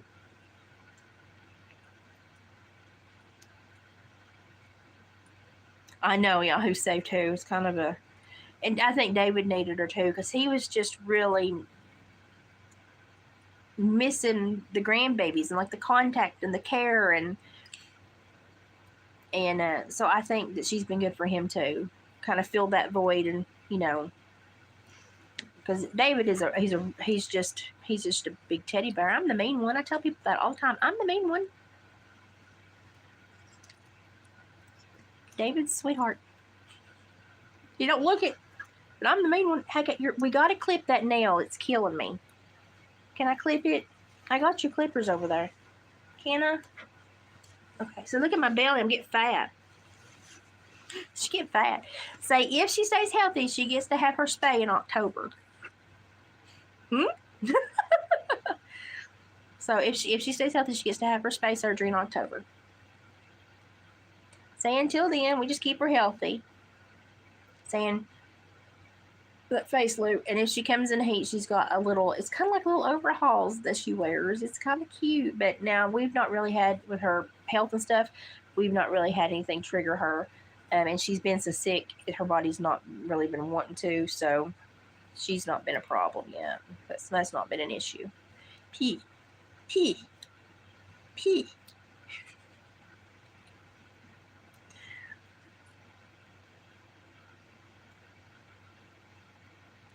She doesn't really care for me clipper nails. She's just like, okay.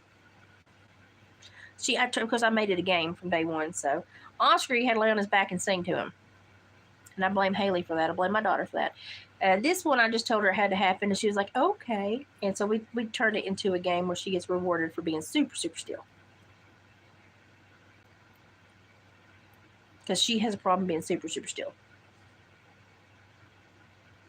Mickey, thanks for jumping in. I'm gonna let you go, but I got my leggy frog done, so the crochet part's over. I'm gonna step them and put a space on and close them up. I'm gonna let her have a nap, and I'm gonna see if my eyes continue to strengthen during the day, and if they do, we'll hit my notes and do chapter 7. I'll upload a video later for chapter 7. It's just, I know yins have been missing me because y'all keep telling me in the comments, and I know a lot of yins just like to have a visit, sit, chat, so I wanted to give that chance this morning while I felt better, because with the weather that's coming in, I don't know how long I'm gonna feel better. But I'm going to try while I'm feeling a little bit better to hit a few things, put a few videos out, and give y'all some content to watch so you're not so lonely. I know it's horrible when I'm back and forth.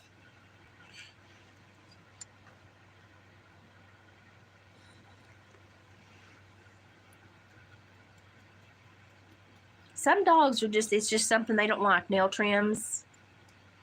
And she's really, I've not found, the only thing that she truly hates is the hairdryer. Terrified of the hairdryer. But thank God she's short hair, and we have I have Oscar's robe still, so we just put Oscar's robe on her. And she wears Oscar's robe. Go over there and sit. Oh, Lord, you fat dog. And she wears Oscar's robe until she dries off, and so you can play with Hog. Okay. Okay. She's playing now. So she's not really been a problem. She just is terrified of hair dryers, and I would probably say somebody's probably whipped her with one at some point when they were grooming her. I'm glad y'all got to jump in and say howdy and visit. This has just been a sit, a spell, and chew the fat. I hope that whoever left that comment in the other video about she fell on the recliner again. That's hilarious. Do you need me to do it? No, you got it. Good girl. You playing with Hog. Okay. She's learned how to make that one squeak. A huge accomplishment for her. But I hope they see this and they see why just throwing money doesn't always help, and how difficult it is to truly help people, and why we need a lot of opportunities and options, and we don't need to close people out with a blind eye and say, but you're allowed to do whatever you want with your life, because that's almost like giving people money. Giving them a blank check is almost worse than giving them money.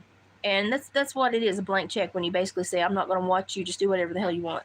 That is really, really damaging for a lot of people to have that kind of freedom. And y'all can say, well, that sounds really bad. It does, but a lot of people that we have in our society right now that are going through those specific issues that focuses on that certain demographic, they don't have the skill set to handle that. And that's why they need the help. And so it's almost more abusive to not see them.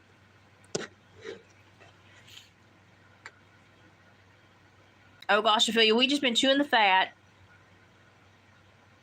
Hey, Grey Wolf.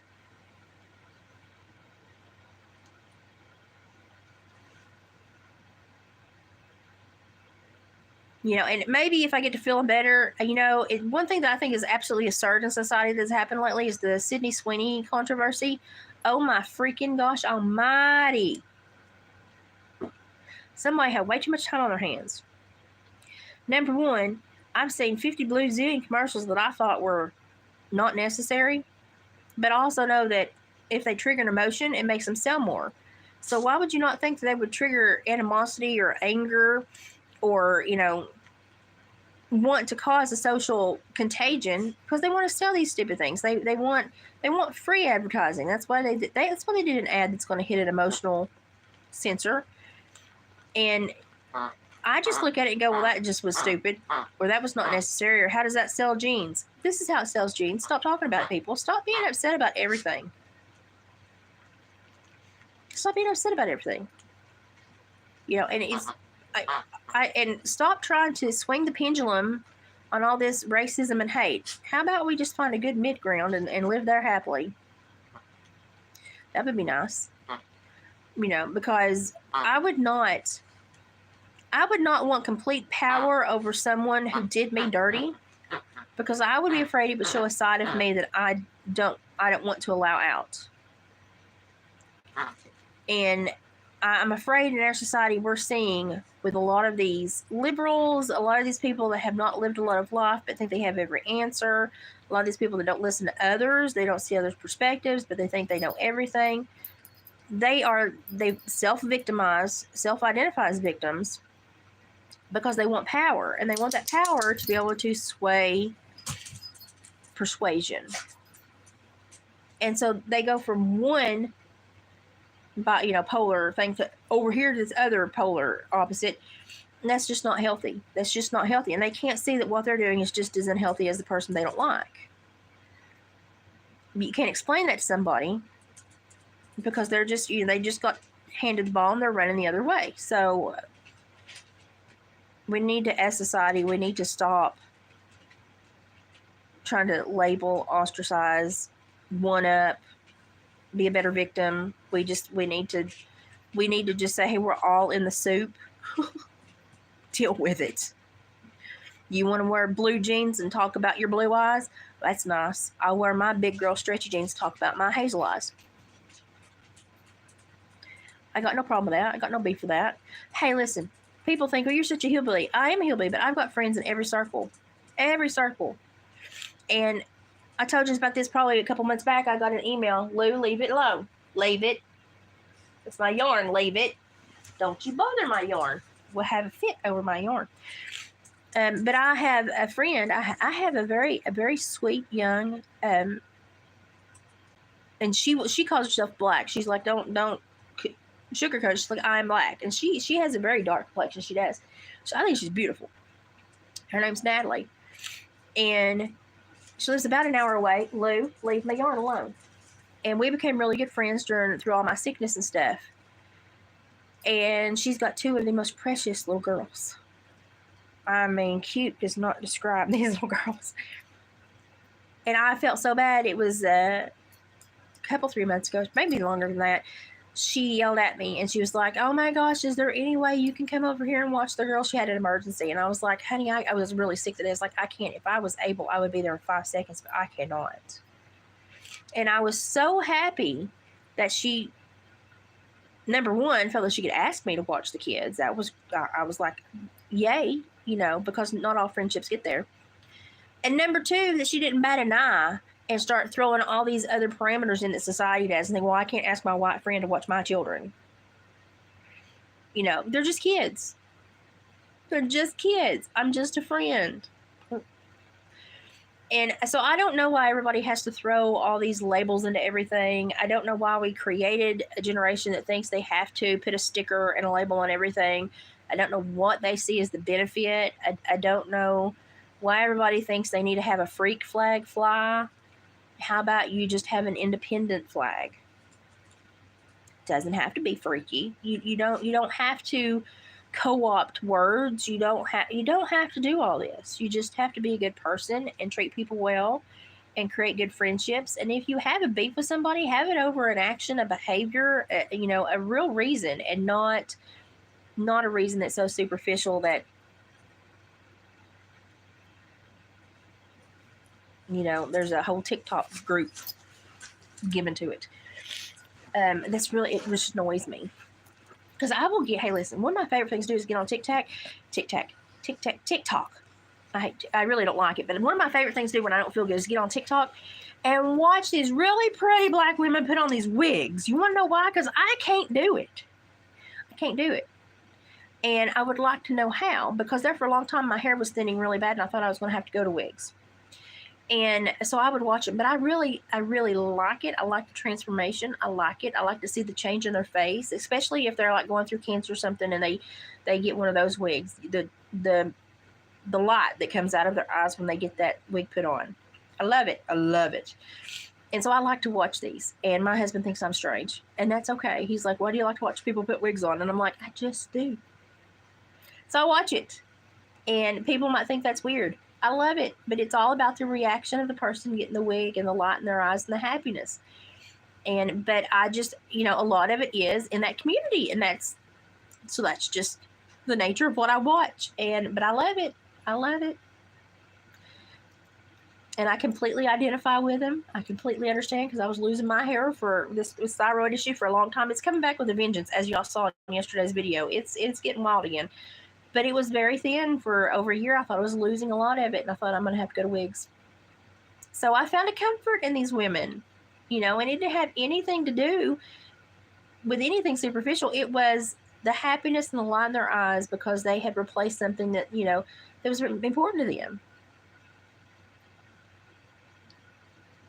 Oh, Sally, it's okay. I'm just gabbing. I know. Chelsea, it irritates me. It irritates me that we co-opt things that have had sometimes even a juvenile meaning for decades, generations, and they co-opt it to mean something else. Then I'm like, let's not do this. Let's leave the kids stuff alone. If it just has a very social prominent to kids, let's just leave it alone. Just leave it alone. But it's just somebody wants a nap. I'm gonna have to give her a nap. Yeah, we're just chewing the fat today, just having a visit because I know you have missed me. If you want to go back and watch this, absolutely don't feel like you need to, though. It's just been a chew the fat session. Probably the first 20 minutes were the best. Luna kind of is still in the show now. She's you want a nap. I heard it. She wants a nap. And she's getting a little irritated with me because she wants a nap and I'm not moving. See? I get it. Okay, we'll go take a nap. But I don't know. I just wish people were people. Good or bad. I'm okay with just good or bad. And maybe one day we'll get there. Maybe we're all going through a growth period. I don't know. But I felt honored that she felt that she could just, because being asked to watch your friends' kids is a big deal. And that she didn't bat an eye to ask me, just like she, and I thought, yay. That made me feel so much better about our friendship, just on a friendship level, because I knew we got to that layer where I can toss you my kids. And I'd have took them in a heartbeat if I had been able to have gotten there. Because they're precious. They're beautiful. They're precious. And they're tiny. And I love them. They're at that fun stage. And where you just got to kind of corral them and enjoy them, because they're just playing and cooking on the little kitchen set. And, and they're just precious. They're beautiful. And I'm in my grandma era. And I don't get to see my grandbabies a whole lot. So I'm okay. I'll enjoy somebody else's grandkids and love on them, and and that's if you're open to that, that's fine. I'll babysit your kids, and so I was just very happy and honored that we had got there, and we have never thought about each other in those components until society raises an issue, and then we're like, "Did you see that on the news?" She's like, "Oh no," and I'm like, "Does that ever come across your mind?" And she's like, "No," and I'm like, "Okay, good. It doesn't mine either." So we have those conversations and we're like, yeah, it doesn't, no, I don't feel that either. And we're like, okay, that's good. So it makes me happy. Makes me happy.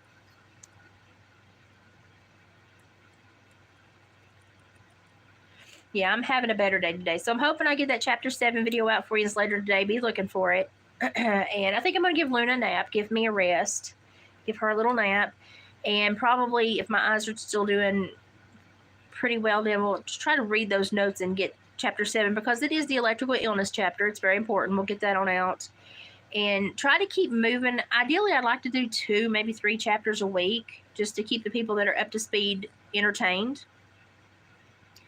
But my true wish is that at some point somebody can sit down and go through the entire playlist and learn about the entire book at their own speed. So, but it will be there for everybody that wants to read it now.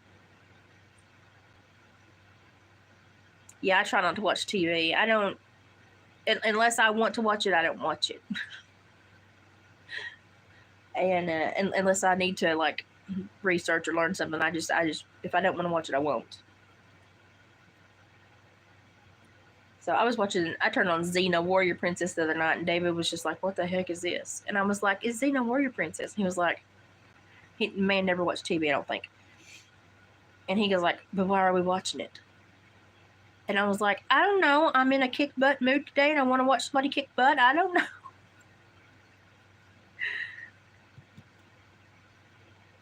Oh, thank you. I wore them because I was thinking about Gypsy and her daughter this morning. They had an eventful day yesterday, and I was just thinking about them putting good energy out there. So yeah, I was in a Xena Warrior Princess mood the other day, and like normally when we sit down, it's Little House on the Prairie, the older sitcoms, or David gets a kick out of watching Moonshiners. But or we just watch like documentary history stuff like that. I do the one creator that puts stuff out is Fearfully Created. She's down off the mountain toward down in a hole in East Tennessee. Off the mountain from me. She's probably about an hour and a half, 2 hours away. And her name is Marina, and she puts out a lot of content, and she's made a living at YouTube, but she is just a really extremely wonderful young woman who has had an awakening much like I did in my young motherhood and life. And I like to watch her because she's got such really just positive energy. So I like to watch Fearfully Created. They have a really good vibe. They got a really good energy on their channel. I love her.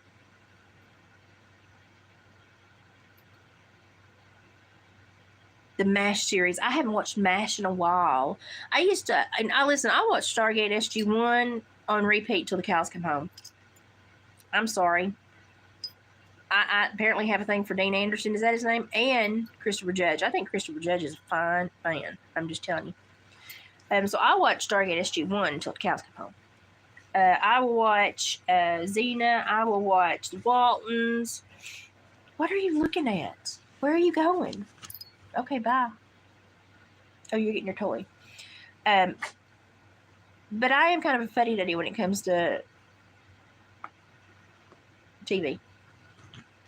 I pull up stuff that reminds me of better days. All right, she's demanding a nap, and she needs to go potty too. She's told me she's going to have to go potty.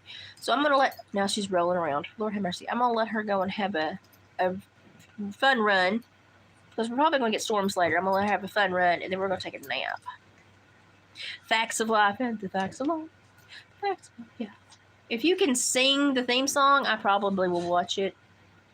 I do watch Pluto. I watch Tubi. I watch some Roku. I just got onto the Roku app not long ago. I'm stupid. So I watched a little bit of Roku. The Bionic Woman, Wonder Woman. I used to play and pretend I was Wonder Woman when I was little.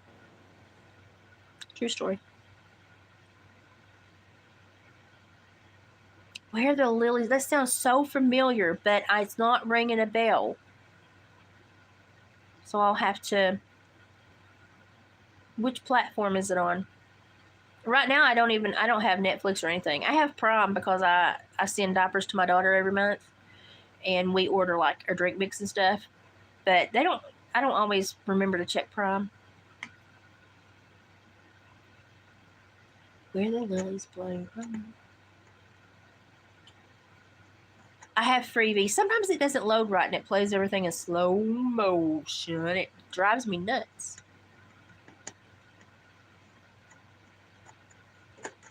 I didn't know about that. I feel y'all look it up. I found an old series with the Wonder Woman lady. What was her name? What was her name? Anyway, the Wonder Woman lady. And that old guy that was like the stud in all the 70s and 80s stuff. It was, what was it called? Oh, shoot. Oh, I had it in my head, then it went something other Hawkeye. That was like an old pioneer wilderness man settling the frontier, schmoozing with the natives and Indians, and yeah, it was very interesting. And that was one of those where they're acting, but you still watch it. I enjoyed it. I'm weird. One of the newer stuff that's on, it's come from PBS Masterpieces. Nuh-uh. I know you're getting tired, but don't get in trouble. Is and it's mature. It's got some stuff in it that you don't want to watch if you've got younger kids in your home. Is the Jamestown series off of the PBS. You can watch the first one for free if you have Prime, the first season. But it's got like 3 seasons, I think. And the Jamestown, it's about the settlement. And I liked it, but I wouldn't watch it if you have kids in the house. We watch a lot of Little House on the Prairie. And a lot of the Waltons. Just a lot of really old. I was watching the Beverly Hillbillies the other day. I was watching Lucille Ball the other day. I love the Carol Burnett show. It will never get old. I don't care. Laugh-In, the Patty Duke show. What is it, Donna Reed or Donna Stone? I'm there. I watch all of them. I loved Nick at Night when I was a kid. I loved Nick at Night. That was like my jam, Nick at Night. I loved the old shows. It never got old. I loved him. I loved the Patty Duke show. It was probably my favorite show was the Patty Duke show. Give me a break. Yeah.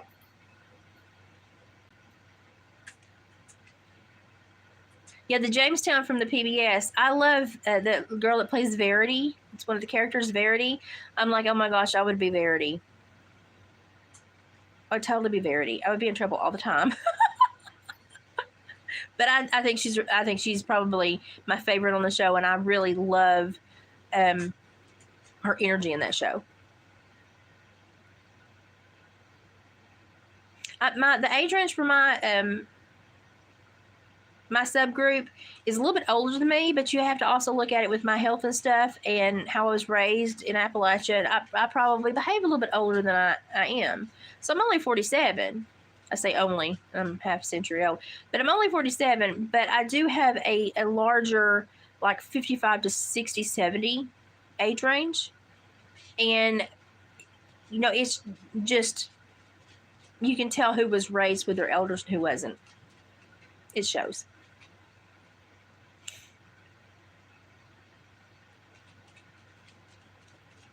See, Ophelia, I don't think you look anywhere near that at all. At all. Like there's like I watch Hey Everybody, the lady that does the Temu hauls, and just because it's just kind of a fun way to visit, she kind of chit chats, and I've just gotten used to her personality, and it's kind of like how I end my days, and I'm chilling out and just kind of seeing what she's found, you know, interesting and stuff. Because I don't certainly go to TJ Maxx and Marshalls. We don't have those. And I watch her and do her Temu hauls. And she was like 52, 53. And I'm like, no, you're not. Like, I was like, well, I got another young one here getting a great channel, you know. And then I find out she's older than me. And I'm like, no, she's not. She is. She's older than me. She doesn't look it. And I think she's beautiful. She all the time doesn't think she's pretty, but I think she's beautiful. I have an older subgroup, and I think that's probably one of my favorite things about my subgroup is because they have a little bit more wisdom. You know, a little bit more wisdom. And it's nice because you don't get it everywhere in society anymore, do you? Common sense is not common anymore. I know, you're all over me. You need to go out. I get it. Okay, I'm just rubbing her ears over here trying to keep her happy. But yeah, it's I love the 70s and 80s shows too, but it's just, you can tell who was raised with their elders and who wasn't. And one of my favorite things was to sit and chit chat with my granny. I loved her. My granny was my person. My mother gave me my grandmother's crochet basket, sewing basket the other day, and that was nice. That was a moment. And it still has some of her crochet in it. I didn't think my grandma was that patient, but also I was the one on her last nerve, so she probably wasn't when I was around. Because I tried my grandmother. I really did. Because I wanted to be with Grandpa. Okay, Luna, I'll take you out. Okay, Luna's demanding to go outside. I've enjoyed this so much just visiting because I've not felt good enough to really sit down and visit, and I've just been kind of just run ragged since the 127 sale and getting stung by whatever and having my health kind of flip out. But this has been fun. I appreciate it so much. Yeah, older people are great. They're just a great source of knowledge. Yep, shifting. Me too. Yep. I'm just not a kind of a fly-by-night kind of person. And I think originally I was kind of drawn to Ryan Epchurch because he seems like an old soul. But y'all, it's like he's reverse aging or something. It's like mentally, it's like a reverse backwards aging. I just see more juvenile behavior now than I used to see out of him. And I can't think that maybe he's going through something that's bringing this out. I'm not going to get started on this, but I do worry about the boy. And I just don't see much to be super happy about lately. It's been good to visit. Shifting, it's been really nice to have you here. You added a lot to the conversation. I appreciate that. I've got such good communication in my comment section. I really think that's great. Look, this dog is just like, would you shut up? I feel you. I feel your energy, honey. I know. You want a nap. You want to go potty, go tee poo poo, take a nap. I get it. Everybody here has moonshine, Grey Wolf. Not that I would voluntarily partake of it because it's woo. But everybody has it here. That is like the hot toddy for strep and sore throat and the flu and that and cinnamon and a cinnamon stick in it. And yeah. You breathe fire out your nose for 3 days.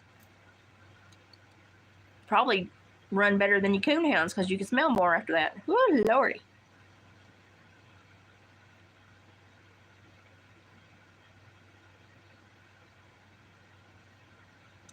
Serendipitous, possibly, yeah. Winter Jack. I'm not a huge liquor person. I'm not. I might have a social drink once or twice a year, but I'm just not a big drinker. I have a glass of wine once or twice a year. That's about it. I have to be like at a social event to where it's like part of the meal. Or a holiday event, so that's about it. I'm just not a big drinker. Now, every once in a while, David likes rum and Coke. But, you know, they tell him for his kidney stones, to drink beer, but he just can't stomach it. It's funny to watch him try.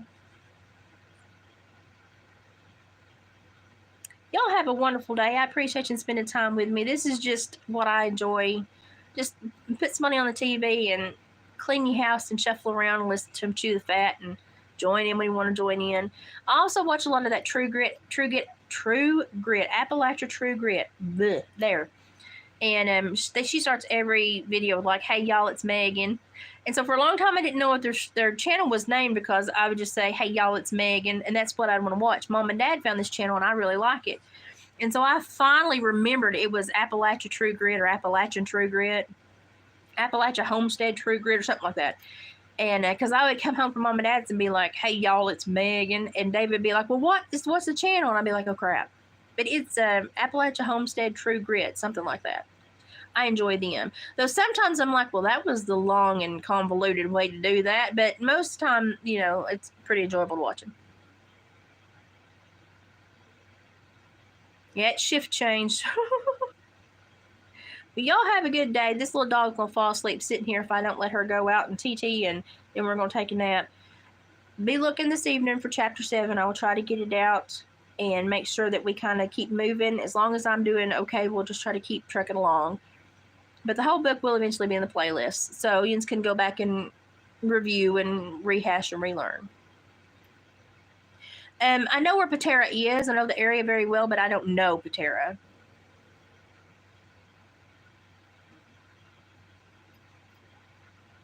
Now, my brother, I believe, does know, I just spit when I talk. My brother does know,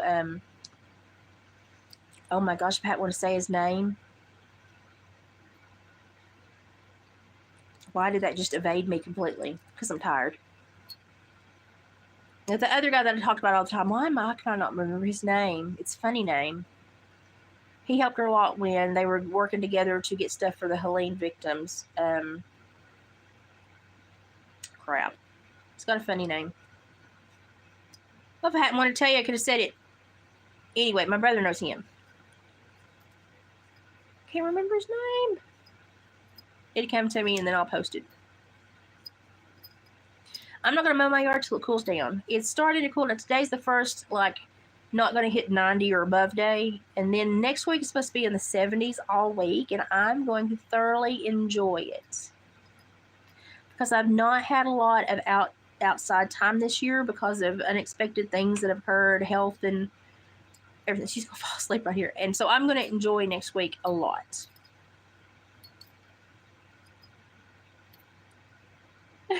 Wait until I'm done. I'm done. I need to shut. Luna's like, would you just shut up, lady?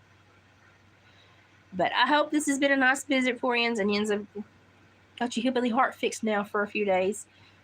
Sabrina's putting out lots of really good videos right now. I try to stay as current as I can. Sometimes I have to sit down and watch a few every night to keep up. She's just pumping out the information. And we're both paying attention to a lot of the wildlife stories coming out. So keep watching her channel, Synergy, on Ko-Fi and Odyssey. And I think David is perusing Ko-Fi again since we won the appeal, and they had to open his page back up. Yay. He doesn't know if he really wants to spend the time there, but they did give him his page back, so he's back. I don't know how long or if he'll continue. He's going to fill it out for a few days. But he liked it initially and then didn't like their knee-jerk response to what he does. But the appeal went through. We won it. And so he's back in action. We'll see what happens with Ko-Fi and the Hillbilly Heart Ko-Fi. I don't know if Dave's going to keep maintaining it or not. But as always, you can go to Dave's Etsy store, which is Hillbilly Heart Decor. I know that he's got a Axis or fallow deer hide that he got the other day that he's going to be doing. He got the same guy that we got the blanket and the elk off of. He did another one, and we got the Axis hide the other day. And I don't remember what else because I wasn't with him when he opened the fur. I don't remember what else they bartered for. But so there'll be some new stuff pop up as soon as he has times to do pictures and stuff and get it on there. I know he's got an Axis or a fallow deer hide. There was something else. I don't remember. I don't know. He's working on skulls hot and heavy right now too. So we'll see what he puts on the store. We've sold quite a bit. And so he's like, I don't have a whole lot right now. And he will, as always, put more in the store over the winter because he keeps a lot of it to go to his festivals and stuff during the fall. So it'll be bulking up during the winter. If you see something in the background or that I'm working on or that I've showed you that Dave's working on and it's something you would like to purchase, you can always email me at watersworkload@gmail.com, and we don't care to throw up an Etsy ad and send you the link and let you purchase it. That way you're protected, we're protected, and everybody gets their tax. But it is just a safer way to do a purchase. So if I'm ever bragging on him for something, you see something that you wonder if it's for sale, just ask. And but it's been steadily rolling along with little breaks, but it's doing a little bit better than it was in the previous years. So he's, I think, hitting his stride with Etsy. So everything's going good for us. And Mom got a good report from one of her doctors the other day. It was much better news than we had anticipated. So that was an ease off of me. Now we've got to get through some of Dad's concerns, and I'll feel better when we get there. Oliver the Chihuahua is not doing super great. His Cushing's is presenting, and he's just not had some really good days. I think he's getting very close to having to kind of go across the Rainbow Bridge, and that's going to be hard. So everybody toss up some prayers for Oliver and Mom and Dad. And I know that Gypsy and her daughter would appreciate some prayers. They had a little bit of a health bubble yesterday that they had to deal with. Nothing long term, but certainly something you don't want to deal with a lot. And I know that Ashley has not been in the best of health lately. And Denise has been in and out. Denise got a new stent, like she told us the other day. She's been in and out of the hospital. We just got a lot of people dealing with a lot of stuff. And I think the absence of Colin, I think he may be on vacation. So we'll have to make sure we look for Colin here in the next little bit.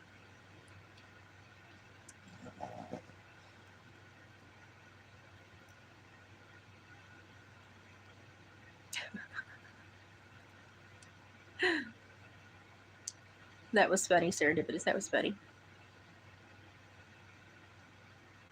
Like Cushing's is when it grabs hold of him, it's very hard to deal with. Thank you, Sal. I appreciate that. We miss him when he's not here. He always adds such fun to the chats. He's got some good knowledge. Like, he's a smart man. So I appreciate y'all keeping everybody in your prayers, because it's been a busy year for a lot of people in a lot of ways. It's been a rough year for a lot of people, and I think it's only going to become a more predominant issue for many families, a lot of the health, and y'all know why. So we're just going to have to keep praying and keep communicating. He does. He has some really funny jokes. Margaret has some funny jokes, too. I've missed Margaret today. Margaret has some really funny stuff, too. Margaret cracks me up. So I don't know where Margaret is, but I'm sure she's just busy today. But she's funny, too.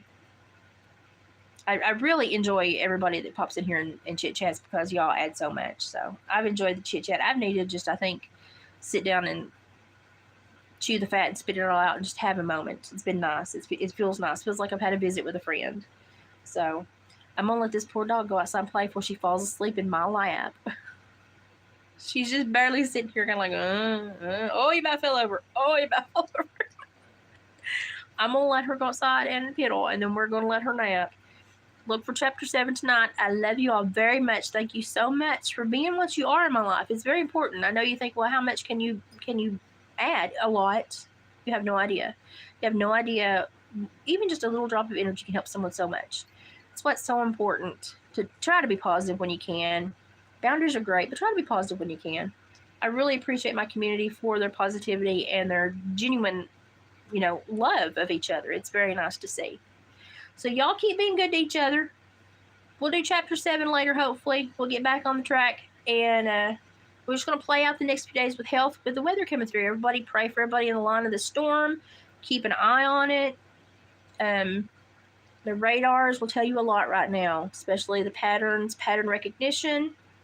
Learn where the radars are located and watch the anomalies around them. And that's about all I can say without getting into trouble. So I appreciate you. Y'all have a wonderful day. Luna says, everybody go take a nap. I'll talk to you later, guys. Bye. Are you happy? Go outside?